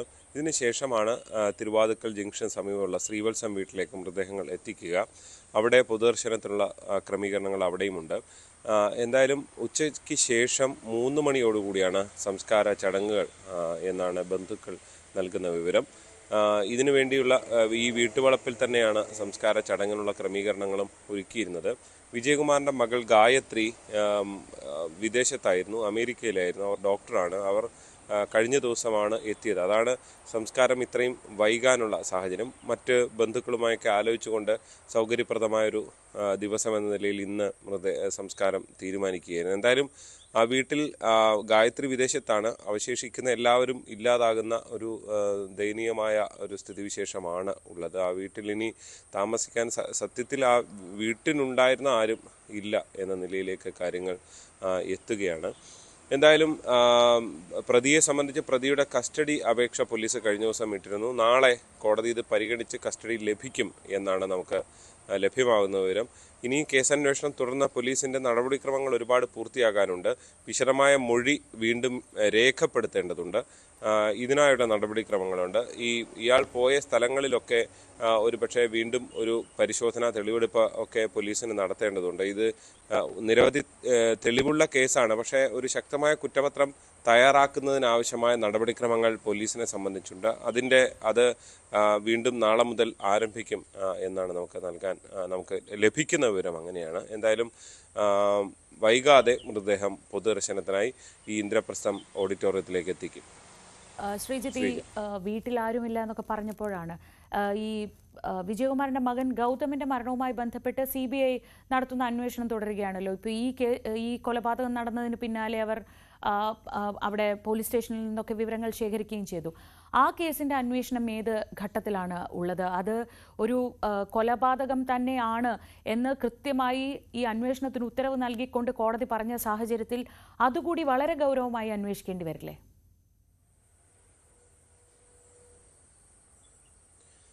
തീർച്ചയായും കേസ് അന്വേഷണം നടത്തുന്നത് തിരുവനന്തപുരം യൂണിറ്റിലെ DYSP ഉൾപ്പെടുന്ന സംഘമാണ്. അവർ കോട്ടയത്തെത്തി കോട്ടയത്ത് നിന്ന് അവർക്ക് നിലവിൽ ശേഖരിക്കാൻ കഴിയുന്ന വിവരങ്ങളും തെളിവുകളും ഒക്കെ ശേഖരിച്ചിട്ടുണ്ട്. ഒരുപക്ഷെ ഇതുമായി ബന്ധപ്പെട്ട മൊഴികൾ രേഖപ്പെടുത്തുക അങ്ങനെയൊക്കെയുള്ളതാണ് ഇനി ബാക്കിയായിരുന്നത്. പക്ഷേ അവിടെയാണ് ആ കേസ് അന്വേഷണത്തിന് വിലങ്ങുതടിയാകുന്നതാണ് ഈ വിജയകുമാറിൻ്റെ ഉൾപ്പെടെയുള്ള മരണങ്ങൾ. കാരണം വിജയകുമാർ ഉൾപ്പെടെ ആണ് പരാതിക്കാർ. ആ പരാതിക്കാരുടെ മൊഴി ഇതിൽ വളരെ പ്രധാനപ്പെട്ടതായിരുന്നു. പക്ഷേ ഇനി ആ നിലയിലൊരു മൊഴി നൽകുക എന്നുള്ളത് എളുപ്പമാകില്ല. എന്തായാലും വിജയകുമാറിൻ്റെ മകളുടെ അടക്കം ഒരുപക്ഷെ അവർക്കറിയാവുന്ന വിവരങ്ങൾ ശേഖരിക്കാനുള്ള ശ്രമം പോലീസ് ഈ ദിവസങ്ങളിൽ നടത്തിയേക്കും. വിജയകുമാറിൻ്റെ മകളെ കണ്ട് സംസാരിക്കുമ്പോൾ അവർ മാധ്യമങ്ങളോട് നിലവിൽ പ്രതികരിക്കാൻ തയ്യാറല്ല, ഈ ഒരു വിഷയത്തിലും പ്രതികരിക്കാൻ തയ്യാറല്ല എന്ന നിലപാടാണ് സ്വീകരിച്ചിട്ടുള്ളത്. എന്തായാലും അന്വേഷണം CBI അന്വേഷണം ഇനി നടക്കേണ്ടതുണ്ട്. അതിൽ പുതിയതായി എന്തെങ്കിലും വിവരങ്ങൾ ലഭിക്കുമോ എന്നതെല്ലാം വളരെ പ്രധാനപ്പെട്ടതാണ്. അതുകൊണ്ട് തന്നെ അതിനുവേണ്ടിയുള്ള കാത്തിരിപ്പാണ്. ഈ നിലവിലുള്ള തെളിവുകൾ ഏതാണ്ട് 7-8 വർഷം പഴക്കമുള്ള വിവരങ്ങളാണ് പോലീസിൻ്റെ കേസ് അന്വേഷണത്തിൽ ഉണ്ടായിരുന്നത്, കുറ്റപത്രത്തിൽ ഉണ്ടായിരുന്നത്. അതുമായി എത്രത്തോളം മുന്നോട്ട് പോകാൻ കഴിയുമെന്നുള്ളത് പ്രധാനപ്പെട്ട ഒരു വെല്ലുവിളി തന്നെയാണ്. പോലീസ് ഇപ്പോഴും അതിൽ ആവർത്തിക്കുന്ന കാര്യം അതൊരു ആത്മഹത്യ തന്നെ എന്നുള്ള വിവരങ്ങളാണ് അവർക്ക് ലഭിച്ചത് എന്നുള്ളതാണ്. ഈ കത്തിയടക്കം, ഈ കഴുത്ത് മുറിക്കാൻ ആവശ്യമായ കത്തിയടക്കം അയാൾ വാങ്ങുന്ന കടയുടെ വിവരങ്ങളടക്കം അന്ന് പോലീസ് ശേഖരിച്ചിരുന്നു. അതുകൊണ്ട് അത് ആത്മഹത്യ എന്ന നിലയിൽ തന്നെയാണ് ഇപ്പോഴും പോലീസ് ഉള്ളത്. ശ്രീജിത്താണ് വിവരങ്ങൾ നൽകിയത് കോട്ടയത്ത് നിന്ന്. മറ്റൊരു പ്രധാനപ്പെട്ട വാർത്തയിലേക്ക്. കോഴിക്കോട് പാലക്കോട്ട് വയലിൽ സംഘർഷത്തിൽ യുവാവ് കൊല്ലപ്പെട്ടു. അമ്പലക്കണ്ടി സ്വദേശി സൂരജാണ് കൊല്ലപ്പെട്ടത്. സംഭവവുമായി ബന്ധപ്പെട്ട് 3 പേരെ ചേവായൂർ പോലീസ് കസ്റ്റഡിയിലെടുത്തു. MS അനീഷ് കുമാർ വിവരങ്ങളുമായി. അനീഷ്, സംഘർഷത്തിൽ കൊല്ലപ്പെട്ടു എന്നൊക്കെ പറയുമ്പോൾ എന്താണ് ഈ സംഘർഷത്തിന് കാരണം? എപ്പോഴാണ് ഇത് ഉണ്ടായത്? എന്തൊക്കെയാണ് വിശദാംശങ്ങൾ? ശ്രീജ, ഇന്നലെ രാത്രിയാണ് സംഭവം ഉണ്ടായിരിക്കുന്നത്. പാലക്കാട്ട് വയൽ എന്ന ഭാഗത്താണ് സംഭവം ഉണ്ടായിരിക്കുന്നത്. ഈ പ്രദേശത്തുള്ള തിരുത്തിയാട് ക്ഷേത്രത്തിൽ ഉത്സവം നടക്കുകയായിരുന്നു. ഈ ഉത്സവത്തിനിടെ സംഘർഷം ഉണ്ടാവുകയും ആ സംഘർഷം കൊലപാതകത്തിലേക്ക് നയിക്കപ്പെടുകയും ചെയ്തു എന്നാണ് വിവരം ലഭിക്കുന്നത്. 2 വിഭാഗങ്ങളിലായി തിരിഞ്ഞ യുവാക്കൾ പരസ്പരം ഏറ്റുമുട്ടി. ഇതിൽ ഈ സൂരജ് എന്ന ആൾക്ക് ഗുരുതരമായി പരിക്കേറ്റു. 20 വയസ്സുള്ള ആളാണ് സൂരജ്. ആ സൂരജിന് വളരെ ഗുരുതരമായി പരിക്കേൽക്കുകയും പിന്നീട് കോഴിക്കോട് മെഡിക്കൽ കോളേജ് ആശുപത്രിയിലേക്ക് കൊണ്ടുപോവുകയും ചെയ്തു. എന്നാൽ ജീവൻ രക്ഷിക്കാൻ കഴിയാത്ത സാഹചര്യമാണ് ഉണ്ടായത്. സംഭവവുമായി ബന്ധപ്പെട്ട് ചേവായൂർ സ്വദേശികളായ 3 യുവാക്കൾ ഇപ്പോൾ പോലീസിന്റെ കസ്റ്റഡിയിലുണ്ട്. 15ഓളം പേർക്കെതിരെ പോലീസ് കേസെടുത്തിട്ടുമുണ്ട്. ഈ ക്ഷേത്രോത്സവവുമായി ബന്ധപ്പെട്ട് പൊടുന്നനവേ ഉണ്ടായ വാക്കുതർക്കമാണോ സംഘർഷത്തിലേക്ക് കലാശിച്ചത് എന്നതിനെ കുറിച്ചും പോലീസ് വളരെ വിശദമായി പരിശോധിച്ചുകൊണ്ടിരിക്കുന്നു. നേരത്തെ ഈ കോളേജിലൊക്കെ പഠിച്ച സമയത്ത് ഈ സൂരജുമായി ചില പ്രശ്നങ്ങൾ പ്രതികൾക്കുണ്ടായിരുന്നു എന്ന ഒരു സംശയം പോലീസിനുണ്ട്. ഇതുമായി ബന്ധപ്പെട്ട് ചില തെളിവുകളും ലഭിച്ചിട്ടുണ്ട്. അന്നത്തെ സംഘർഷത്തിന് തുടർച്ചയായി ഉണ്ടായതാണോ ഈ ക്ഷേത്രോത്സവത്തിനടുത്തുള്ള സംഘർഷം എന്നതിനെ കുറിച്ചും പരിശോധിച്ചു വരികയാണ്. എന്തായാലും പ്രതികളെ വളരെ വിശദമായി തന്നെ പോലീസ് ചോദ്യം ചെയ്തു വരുന്നു. ഒരുപക്ഷെ കൂടുതൽ ആളുകളെ കേസിൽ പ്രതി ചേർക്കാനുള്ള സാധ്യതയും ഉണ്ട്. ശ്രീജ, അനീഷാണ് വിവരങ്ങൾ നൽകിയത്. ഇന്നലെ രാത്രി ഉണ്ടായ സംഘർഷത്തിലാണ് ഒരാൾ കൊല്ലപ്പെട്ടത്. 3 പേർ ഇപ്പോൾ പോലീസിന്റെ കസ്റ്റഡിയിലുണ്ട്. റഷ്യ യുക്രൈൻ യുദ്ധം അവസാനിപ്പിക്കാൻ സന്നദ്ധമാണെന്ന സൂചന നൽകി റഷ്യ. മുൻ വ്യവസ്ഥകളില്ലാതെ ചർച്ചയ്ക്ക് തയ്യാറാണെന്ന് റഷ്യൻ പ്രസിഡന്റ് വ്ളാഡിമിർ പുടിൻ അറിയിച്ചു. മുൻ ഉപാധികളില്ലാതെ യുക്രൈനുമായി ചർച്ചയ്ക്ക് തയ്യാറാണെന്ന് Russian president Vladimir Putin American പ്രതിനിധി വിറ്റ്കോഫിനെ അറിയിച്ചതായി റഷ്യ സ്ഥിരീകരിച്ചു. മുൻ നിലപാട് പുടിൻ ആവർത്തിച്ചറിയിക്കുകയായിരുന്നു എന്ന് ക്രെംലിൻ വക്താവ് ദിമിത്രി പെസ്കോവ് പറഞ്ഞു. റോമിൽ ഫ്രാൻസിസ് മാർപ്പാപ്പയുടെ സംസ്കാര ചടങ്ങിനെത്തിയ അമേരിക്കൻ പ്രസിഡന്റ് ഡൊണാൾഡ് ട്രംപും യുക്രൈൻ പ്രസിഡന്റ് വ്ളോഡിമിർ സെലൻസ്കിയും ചർച്ച നടത്തിയിരുന്നു. ഇതിനുശേഷം ട്രംപ് ട്രൂത്തിൽ റഷ്യക്കെതിരായ നീക്കം സൂചിപ്പിച്ചിരുന്നു. കഴിഞ്ഞ കുറച്ചു ദിവസമായി സാധാരണക്കാർ ജീവിക്കുന്ന സ്ഥലങ്ങളിലേക്ക് റഷ്യ തുടർച്ചയായി മിസൈലുകൾ തൊടുക്കുകയാണെന്നും യുദ്ധം നിർത്താൻ ആഗ്രഹിക്കുന്നില്ലെങ്കിൽ ബാങ്കിങ്ങിലടക്കം ഉപരോധത്തിലേക്ക് നീങ്ങേണ്ടി വരുമെന്നും വ്യക്തമാക്കിയിരുന്നു. താൻ അധികാരമേറ്റാലുടൻ റഷ്യ യുക്രൈൻ സമാധാന കരാർ സാധ്യമാക്കുമെന്ന് ട്രംപ് തെരഞ്ഞെടുപ്പ് പ്രചരണ കാലത്ത് പറഞ്ഞിരുന്നു. എന്നാൽ ട്രംപ് ഭരണകൂടം പലതവണ ശ്രമിച്ചെങ്കിലും ഇരു രാജ്യങ്ങളെയും സമവായത്തിലെത്തിക്കാൻ കഴിഞ്ഞില്ല. ഇതിനിടെ സെലൻസ്കിയുമായുള്ള ചർച്ചയിൽ ഇരുവരും തെറ്റിയെങ്കിലും പിന്നീട് അമേരിക്കയ്ക്ക് യുക്രൈനിൽ ഖനനാനുമതി നൽകിയതുവഴി ബന്ധം മെച്ചപ്പെടുത്തിയിരുന്നു. International desk, news 18. ഇനി IPL വാർത്തകളിലേക്ക്.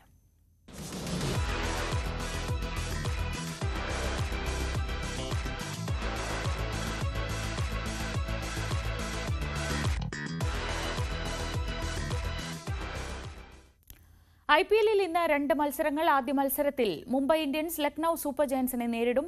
പോയിന്റ് പട്ടികയിൽ ആദ്യ 4-ലെത്താൻ ഇരു ടീമുകൾക്കും വിജയം അനിവാര്യമാണ്. വൈകിട്ട് 3:30-ന് വാങ്ഖഡെ സ്റ്റേഡിയത്തിലാണ് മത്സരം. രണ്ടാം മത്സരത്തിൽ ഡൽഹി ക്യാപിറ്റൽസ് റോയൽ ചലഞ്ചേഴ്സ് ബാംഗ്ലൂരിനെ നേരിടും. ജയിച്ചാൽ ഇരു ടീമിനും പോയിന്റ് പട്ടികയിൽ ഒന്നാമതെത്താം. രാത്രി 7:30-ക്ക് ഡൽഹിയിലാണ് മത്സരം. IPL-ൽ നൈറ്റ് റൈഡേഴ്സ് പഞ്ചാബ് കിങ്സ് മത്സരം മഴയെ തുടർന്ന് ഉപേക്ഷിച്ചു. നിർണായക മത്സരത്തിൽ പഞ്ചാബിനെതിരെ 202 റൺസ് വിജയലക്ഷ്യം പിന്തുടർന്ന കൊൽക്കത്ത വിക്കറ്റ് നഷ്ടം കൂടാതെ 7 റൺസ് എടുത്ത് നിൽക്കെയാണ് അതിശക്തമായ മഴയെത്തിയത്. 5 ഓവർ മത്സരമായി ചുരുക്കാനുള്ള നീക്കവും കൊൽക്കത്തയിലെ മഴയിൽ പൊലിഞ്ഞു. പ്ലേ ഓഫ് നിലനിർത്താൻ ജയം അനിവാര്യമായിരുന്ന കൊൽക്കത്തയ്ക്ക് പോയിന്റ് പങ്കിടേണ്ടി വന്നത് തിരിച്ചടിയാണ്. അതേസമയം പഞ്ചാബ് 4ാം സ്ഥാനത്തേക്ക് ഉയർന്നു. ഓപ്പണിംഗ് വിക്കറ്റിലെ 120 റൺസ് കൂട്ടുകെട്ടാണ് പഞ്ചാബ് കിങ്സിന് മികച്ച സ്കോർ സമ്മാനിച്ചത്. പ്രിയാൻഷ് ആര്യ 69 റൺസും പ്രഭ്സിമ്രൻ സിംഗ് 83 റൺസും എടുത്തു. ശ്രേയസ് അയ്യർ 25 റൺസ് എടുത്ത് പുറത്താകാതെ നിന്നു. കൊൽക്കത്തയ്ക്ക് വേണ്ടി വൈഭവ് അറോറ 2 വിക്കറ്റ് വീഴ്ത്തി.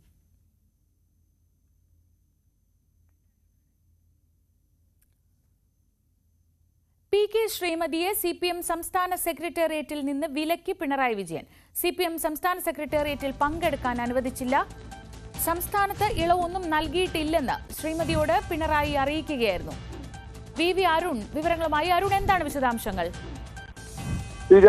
CPM-ന്റെ പ്രായപരിധി നിബന്ധനയെ തുടർന്ന് സംസ്ഥാന സെക്രട്ടേറിയറ്റിൽ നിന്നും സംസ്ഥാന സമിതിയിൽ നിന്നും ഒഴിവാക്കിയ നേതാവാണ്. കഴിഞ്ഞ സമ്മേളനം തന്നെ ഒഴിവായ നേതാവാണ് PK ശ്രീമതി. കേന്ദ്ര കമ്മിറ്റിയിലും അവർ സ്വാഭാവികമായും ഒഴിവാക്കപ്പെടുമെന്നായിരുന്നു ആദ്യം ധാരണ. എന്നാൽ പാർട്ടി കോൺഗ്രസിന്റെ അവസാന ദിവസങ്ങളിൽ ശ്രീമതിയെ കേന്ദ്ര കമ്മിറ്റിയിൽ നിലനിർത്താൻ തീരുമാനിക്കുകയായിരുന്നു. അവർ ജനാധിപത്യ മഹിളാ അസോസിയേഷന്റെ അഖിലേന്ത്യാ അധ്യക്ഷ എന്ന നിലയിലാണ് അവരെ കേന്ദ്ര കമ്മിറ്റിയിൽ തുടരാൻ അനുമതി നൽകിയത്. മുഖ്യമന്ത്രി പിണറായി വിജയന് കേരളത്തിലെ മുഖ്യമന്ത്രി എന്ന നിലയിൽ പൊളിറ്റ് ബ്യൂറോയിലും കേന്ദ്ര കമ്മിറ്റിയിലും തുടരാൻ ഉള്ള അനുമതി, അതിന് തുടർച്ച നൽകാൻ തീരുമാനിച്ചു. അതിനുശേഷം നൽകിയത് PK ശ്രീമതിക്കാണ് അത്തരമൊരു ഇളവ് കിട്ടിയത്. മറ്റൊരാൾ കശ്മീരിൽ നിന്നുള്ള നേതാവ് മുഹമ്മദ് യൂസഫ് തരിഗാമിയാണ്. PK ശ്രീമതി കേന്ദ്ര കമ്മിറ്റി അംഗമാണ്. സ്വാഭാവികമായും കേന്ദ്ര കമ്മിറ്റി അംഗങ്ങൾക്ക് CPM-ന്റെ സംസ്ഥാന സെക്രട്ടേറിയറ്റ് യോഗത്തിൽ പങ്കെടുക്കാം. അവർ ഇവിടെ ആ ഘടകത്തിലുണ്ടോ എന്നുള്ളത് പ്രശ്നമല്ല. നേരത്തെയും KK ശൈലജ അടക്കമുള്ള നിരവധി നേതാക്കൾ കേന്ദ്ര കമ്മിറ്റി അംഗങ്ങൾ എന്ന നിലയിൽ പങ്കെടുക്കുന്നത്. ഇപ്പോഴും CS സുജാതയെ പോലുള്ള നേതാക്കളൊക്കെ ആ രീതിയിലാണ് സംസ്ഥാന സെക്രട്ടേറിയറ്റ് യോഗത്തിൽ പങ്കെടുക്കുന്നത്. K സരീക പുതിയ കേന്ദ്ര കമ്മിറ്റി അംഗമാണ്. അവരും ആ രീതിയിൽ പങ്കെടുക്കുന്നുണ്ട്. പക്ഷേ PK ശ്രീമതി കഴിഞ്ഞ 19-ാം തീയതി ചേർന്ന സെക്രട്ടറി യോഗത്തിൽ പങ്കെടുക്കാനെത്തിയപ്പോൾ മുഖ്യമന്ത്രി പിണറായി വിജയൻ പറഞ്ഞത്, നിങ്ങൾക്ക് ഇവിടെ പ്രത്യേക ഇളവൊന്നും നൽകിയിട്ടില്ല, അതുകൊണ്ട് തന്നെ നിങ്ങൾക്ക് സെക്രട്ടേറിയറ്റ് യോഗത്തിൽ പങ്കെടുക്കാൻ കഴിയില്ല എന്നൊരു വിചിത്രമായ നിലപാടാണ് പിണറായി വിജയൻ ശ്രീമതിയെ അറിയിച്ചത്. അപ്പോൾ PK ശ്രീമതി പറഞ്ഞു, MV ഗോവിന്ദനോടും അതുപോലെ തന്നെ MV ഗോവിന്ദനോടും MA ബേബിയോടും ജനറൽ സെക്രട്ടറി സംസാരിച്ചിരുന്നു. പങ്കെടുക്കാമെന്നവർ പറഞ്ഞതനുസരിച്ചാണ് സെക്രട്ടറി വന്നതെന്ന് PK ശ്രീമതി വിശദീകരിച്ചു. പക്ഷേ ആ കേന്ദ്ര കമ്മിറ്റിയുടെ ഇളവ് അവിടത്തേക്ക് മാത്രമാണ്, ഇവിടെ അത് ബാധകമല്ല എന്ന് മുഖ്യമന്ത്രി പറഞ്ഞതോടുകൂടി മറ്റു നേതാക്കളും ഒന്നും പറഞ്ഞില്ല. അങ്ങനെ PK ശ്രീമതി ആ സെക്രട്ടറിയിൽ പങ്കെടുക്കാതെ മടങ്ങിപ്പോവുകയായിരുന്നു. കഴിഞ്ഞ ദിവസം, അതായത് വെള്ളിയാഴ്ച ചേർന്ന സംസ്ഥാന സെക്രട്ടറി യോഗത്തിൽ അവർ പങ്കെടുത്തില്ല. അത് അവരുടെ ഭാഗത്തു നിന്ന് വിശദീകരണം വരുന്നത് അവർ എറണാകുളത്ത് മറ്റൊരു പരിപാടിയിൽ പങ്കെടുക്കാനുള്ളത് കൊണ്ട് ഇവിടെ പങ്കെടുക്കാൻ എത്തിയില്ല എന്നുള്ളതാണ്. പക്ഷേ ഇന്നലെ അവർ സംസ്ഥാന സമിതി യോഗത്തിൽ പങ്കെടുത്തിരുന്നു. സെക്രട്ടേറിയറ്റിൽ PK ശ്രീമതി പങ്കെടുത്തിരുന്നില്ല. അത് പിണറായിയുടെ ഈ വിലക്ക് കാരണമാണ്. സാധാരണമെന്ന് തന്നെ പറയേണ്ടി വരും. കാരണം കേന്ദ്ര കമ്മിറ്റി അംഗങ്ങൾക്ക് സംസ്ഥാന സെക്രട്ടറി യോഗത്തിൽ പങ്കെടുക്കാനുള്ള അനുമതിയുണ്ട്. PK ശ്രീമതിയെ മധുര പാർട്ടി കോൺഗ്രസ് ആണ് കേന്ദ്ര കമ്മിറ്റിയിൽ ഉൾപ്പെടുത്താൻ അവർ ജനാധിപത്യ മഹിളാ അസോസിയേഷൻ, ദേശീയ ജനാധിപത്യ മഹിളാ അസോസിയേഷന്റെ അഖിലേന്ത്യാ അധ്യക്ഷ ആയതുകൊണ്ട് തന്നെ അവർ കേന്ദ്ര കമ്മിറ്റി തുടരട്ടെ എന്ന തീരുമാനമെടുത്തത്. പക്ഷേ ആ ഇളവ് സംസ്ഥാനത്ത് ബാധകമല്ല. അവരെ സംസ്ഥാന സെക്രട്ടേറിയറ്റിൽ നിന്ന് സംസ്ഥാന കമ്മിറ്റിയിൽ നേരത്തെ ഒഴിവാക്കിയതാണ് പ്രായപരിധിയുടെ പേരിൽ എന്ന. പക്ഷേ അരുൺ, ഈ CPM-നെ സംബന്ധിച്ച് അവരുടെ ഘടകങ്ങളിൽ എടുക്കുന്ന തീരുമാനം വളരെ പ്രധാനപ്പെട്ടതാണ്. ഒരു പാർട്ടി കോൺഗ്രസ് തീരുമാനിക്കുകയാണ് കേന്ദ്ര കമ്മിറ്റി അംഗമായി നിലനിർത്താൻ. അങ്ങനെയെങ്കിൽ കേന്ദ്ര കമ്മിറ്റി അംഗങ്ങൾക്കുള്ള എല്ലാ അവകാശങ്ങളും എല്ലാ സൗകര്യങ്ങളും അവർക്കും ലഭിക്കേണ്ടതല്ലേ? പിന്നെ ഏത് സാഹചര്യത്തിലാണ് മുഖ്യമന്ത്രി പിണറായി വിജയൻ അത്തരമൊരു തീരുമാനത്തിൽ ഇവിടെയൊക്കെ തുടരുന്ന ആളുമാണല്ലോ. അങ്ങനെയാണെങ്കിൽ എന്തുകൊണ്ടായിരിക്കും ശ്രീമതിയെ അങ്ങനെ മാറ്റി നിർത്താനുള്ളൊരു തീരുമാനം? എന്തുകൊണ്ടാണ് പാർട്ടി നേതൃത്വം, CPM-ന്റെ ജനറൽ സെക്രട്ടറി കേരളത്തിൽ തന്നെയാണല്ലോ, അങ്ങനെയെങ്കിൽ എന്തുകൊണ്ടാണ് അവർക്ക് അങ്ങനെ മടങ്ങേണ്ടി വന്നൊരു സാഹചര്യം ഉണ്ടായത്? അതാണ് ഇനി CPM വിശദീകരിക്കേണ്ടത്. മുഖ്യമന്ത്രി പിണറായി വിജയന്റെ താല്പര്യം ഉണ്ടായിരുന്നില്ല. മുഖ്യമന്ത്രിക്ക് ശ്രീമതിയെ CPM-ൽ പ്രായപരിധിയിൽ മറ്റ് AK ബാലനെ പോലുള്ള നേതാക്കളൊക്കെ മാറുമ്പോൾ PK ശ്രീമതിയെ മാത്രം നിലനിർത്താനുള്ള താല്പര്യം മുഖ്യമന്ത്രിക്ക് ഉണ്ടായതിൽ കേരള ഘടകത്തിന് ഉണ്ടായിരുന്നില്ല എന്ന് വേണം മനസ്സിലാക്കാൻ. ദേശീയ നേതൃത്വത്തിന് ഇടപെടലാണ്. പ്രത്യേകിച്ചും ബൃന്ദാക്കാരാട്ട് ഉൾപ്പെടെയുള്ള ദേശീയ നേതൃത്വത്തിലുണ്ടായിരുന്ന വനിതാ നേതാക്കളുടെ കൂടി താല്പര്യപ്രകാരമാണ് PK ശ്രീമതിയെ അവിടെ നിലനിർത്താനുള്ള തീരുമാനമെടുത്തത്. പക്ഷേ അത് മുഖ്യമന്ത്രിയുടെ താല്പര്യത്തിനും തീരുമാനത്തിനും വിരുദ്ധമായിരിക്കണം. അതുകൊണ്ടുകൂടിയാണ് അദ്ദേഹം ഇപ്പോൾ അവിടെ ഒരു ഇത്തരമൊരു വെട്ട് നടത്തുന്നതെന്ന് തന്നെ പറയേണ്ടി വരും. അസാധാരണമായ വിലക്കാണത്. CPM-ന്റെ സംഘടനാ രീതി അനുസരിച്ച് അത് എത്രത്തോളം ശരിയെന്ന കാര്യത്തിൽ സംശയമുണ്ട്. പക്ഷേ പിണറായി വിജയൻ തന്നെയാണ് ഇപ്പോഴും പാർട്ടിയിലെ പ്രധാനി നമ്പർ 1 എന്ന ഒരു കാര്യം കൂടി വ്യക്തമാവുകയാണ്. ജനറൽ സെക്രട്ടറി കൂടി പങ്കെടുത്ത യോഗത്തിലാണ് PK ശ്രീമതിയോട് ഇത്തരത്തിൽ പിണറായി നിലപാട് അറിയിച്ചതെന്നാണ് നമുക്ക് ലഭിക്കുന്ന വിശ്വസനീയമായ സൂചനകൾ. കുറച്ചുകൂടി സ്ഥിരീകരണം വരേണ്ടതുണ്ട്. അവർ കമ്മിറ്റി പങ്കെടുക്കാൻ എത്തിയപ്പോഴാണ് പിണറായി പറഞ്ഞതെന്ന് തന്നെയാണ് ഇപ്പോൾ നമുക്ക് ലഭിക്കുന്ന വിവരം. ആ രീതിയിൽ നോക്കുകയാണെങ്കിൽ അസാധാരണമായ ഒരു നടപടിയാണത് പിണറായിയുടേത്. അത്തരമൊരു വിലക്ക് സാധാരണഗതിയിൽ ഉണ്ടാകേണ്ടതല്ല. കാരണം പാർട്ടി കോൺഗ്രസ് തീരുമാനിച്ചാണ് PK ശ്രീമതി CPM-ന്റെ കേന്ദ്ര കമ്മിറ്റിയിൽ തുടരുന്നത്. അത്തരമൊരു നേതാവിനെ സംസ്ഥാന കമ്മിറ്റി യോഗത്തിൽ പങ്കെടുക്കാനുള്ള അനുമതിയുണ്ട്, അധികാരമുണ്ട്. അതുപയോഗിച്ചാണ് PK ശ്രീമതി ആ സംസ്ഥാന സെക്രട്ടേറിയറ്റിലേക്ക് എത്തിയത്. പക്ഷേ അങ്ങനെയല്ല. ആ ഇളവ് കേന്ദ്ര കമ്മിറ്റിയിൽ മാത്രമാണ്. ഇവിടേക്ക് ഒരു ഇളവുമില്ല എന്ന് പറഞ്ഞ് പിണറായി അവരെ സംസ്ഥാന സെക്രട്ടറിയിൽ പങ്കെടുക്കരുതെന്ന് നിർദ്ദേശിക്കുകയായിരുന്നു. തുടർന്ന് അവർ മടങ്ങിപ്പോവുകയായിരുന്നു. മാത്രവുമല്ല, ഈ കേന്ദ്ര കമ്മിറ്റി അംഗങ്ങൾക്ക് സംസ്ഥാന ചുമതല നൽകാറുണ്ട്. ഓരോ ഘടകങ്ങളുടെ ചുമതലയുണ്ട്. EP ജയരാജനും അതുപോലെ തന്നെ മറ്റു നേതാക്കൾക്കും ഒക്കെ ആ രീതിയിൽ സംഘടന ചുമതല നൽകാറുണ്ട്. അത് ബഹുജന സംഘടനകളുടെയും മറ്റ് പാർട്ടിയുടെ മറ്റ് ഫ്രാക്ഷനുകളുടെയും ഒക്കെ കൺവീനർ സ്ഥാനമൊക്കെ നൽകാറുണ്ട്. ആ ചുമതലയും PK ശ്രീമതിക്ക് നൽകിയിട്ടില്ല. മറ്റൊരു കാര്യം കൂടി വ്യക്തമാകേണ്ടത്, PK ശ്രീമതി നിലവിൽ CPM-ന്റെ സംസ്ഥാന സമിതി കൊല്ലത്ത് അവസാനിച്ച സംസ്ഥാന സമ്മേളനം തിരഞ്ഞെടുത്ത സംസ്ഥാന സമിതിയിലില്ല. അവരെ പ്രായപരിധി പേരിൽ ഒഴിവാക്കിയിരുന്നു. സംസ്ഥാന സെക്രട്ടേറിയറ്റിലില്ല. കേന്ദ്ര കമ്മിറ്റി മാത്രമാണുള്ളത്. ഇന്നലെ സംസ്ഥാന സമിതിയിലേക്കുള്ള ക്ഷണിതാക്കളുടെ പട്ടികയും CPM പുറത്തിറക്കിയിരുന്നു. അതിലും തയ്യാറാക്കിയിരുന്നു. അതിലും PK ശ്രീമതിയുടെ പേര് ഉൾപ്പെട്ടിട്ടില്ല. അങ്ങനെയെങ്കിൽ അവർക്ക് സംസ്ഥാനത്ത് ഒരു ഘടകവും ഇല്ലാത്തൊരവസ്ഥ വരും. പക്ഷെ അവർ ഇന്നലെ സംസ്ഥാന സമിതിയിൽ പങ്കെടുത്തിരുന്നു. അത് ഏത് ക്രെഡിറ്റിലാണെന്ന കാര്യം വ്യക്തമാക്കേണ്ടത്. വരും മണിക്കൂറുകളിൽ കുറച്ചുകൂടി വ്യക്തത ഇതിൽ വരുമെന്ന് കരുതാം. എന്തായാലും ഇപ്പോൾ ലഭിക്കുന്ന ഏറ്റവും പ്രധാനപ്പെട്ട വിവരം, സംസ്ഥാന സെക്രട്ടേറിയറ്റിൽ പങ്കെടുക്കാനെത്തിയ PK ശ്രീമതിക്ക് പിണറായി വിജയന്റെ വെട്ട്. കേന്ദ്ര കമ്മിറ്റി അംഗം എന്ന നിലയ്ക്ക് ഡൽഹിയിൽ ശ്രദ്ധ കേന്ദ്രീകരിക്കാനാണ് ശ്രീമതിക്ക് നൽകിയ നിർദ്ദേശം. കൂടുതൽ വിശദമായി തന്നെ നമുക്ക് വരും മണിക്കൂറുകളിൽ ഈ വാർത്തയിലേക്ക് തിരിച്ചെത്താം. ഇപ്പോൾ നമ്മൾ പോകുന്നത് സ്പെഷ്യൽ ഡേ വിഷസിലേക്കാണ്. ഇന്ന് ആരൊക്കെയാണ് സ്പെഷ്യലായി ഈ ദിവസം കൊണ്ടാടുന്നത് നോക്കാം. തിരുവനന്തപുരം വെസ്റ്റ് ഫോർട്ട് സ്വദേശിയും പോലീസ് ടെലികമ്മ്യൂണിക്കേഷൻസ് വിഭാഗത്തിലെ ഉദ്യോഗസ്ഥനും ശ്രീ പത്മനാഭസ്വാമി ക്ഷേത്രത്തിലെ സുരക്ഷാ ജീവനക്കാരനുമായ രഞ്ജിത്തിന്റെയും അനുമിത പത്മന്റെയും 7ാം വിവാഹ വാർഷികമാണിന്ന്. ഇരുവർക്കും ആശംസ നേരുന്നത് പത്മനാഭസ്വാമി ക്ഷേത്രത്തിലെ സുരക്ഷാ ജീവനക്കാരും ഒപ്പം മക്കൾ അദ്യുക്തയും ആദീശ്വറുമാണ്. ഞങ്ങളുടെയും ഹൃദയം നിറഞ്ഞ ആശംസകൾ.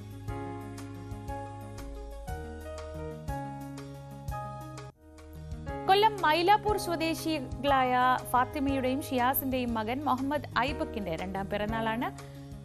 മുഹമ്മദ് ഐബക്കിന് ഞങ്ങളുടെ ഒക്കെ ഹൃദയം നിറഞ്ഞ പിറന്നാൾ ആശംസകൾ. തൃശൂർ പേരാമംഗലം സ്വദേശികളായ ലിജോ ജോർജിന്റെയും ബിൻസി ലിജോയുടെയും മകനായ അയാൻ ലിജോയുടെ 4ാം പിറന്നാൾ ഇന്ന് ആണ്. അച്ഛൻ, അമ്മ, അമ്മുമ്മ, മേമ്മമാർ എന്നിവരാണ് പിറന്നാൾ ആശംസകൾ അറിയിക്കുന്നത്. ഒപ്പം ഞങ്ങളുടെയും ബർത്ത്ഡേ വിഷസ് അയാൻ മോന്.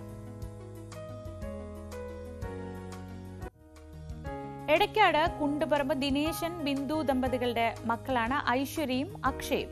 ഇരട്ട കുട്ടികളാണ്. 2 ആളുടെയും പിറന്നാളാണിന്ന്. ഐശ്വര്യയ്ക്കും അക്ഷയ്ക്കും ഹൃദയം നിറഞ്ഞ പിറന്നാൾ ആശംസകൾ. 2 പേരും നല്ല ഗംഭീരമായി പിറന്നാൾ ആഘോഷിക്കും.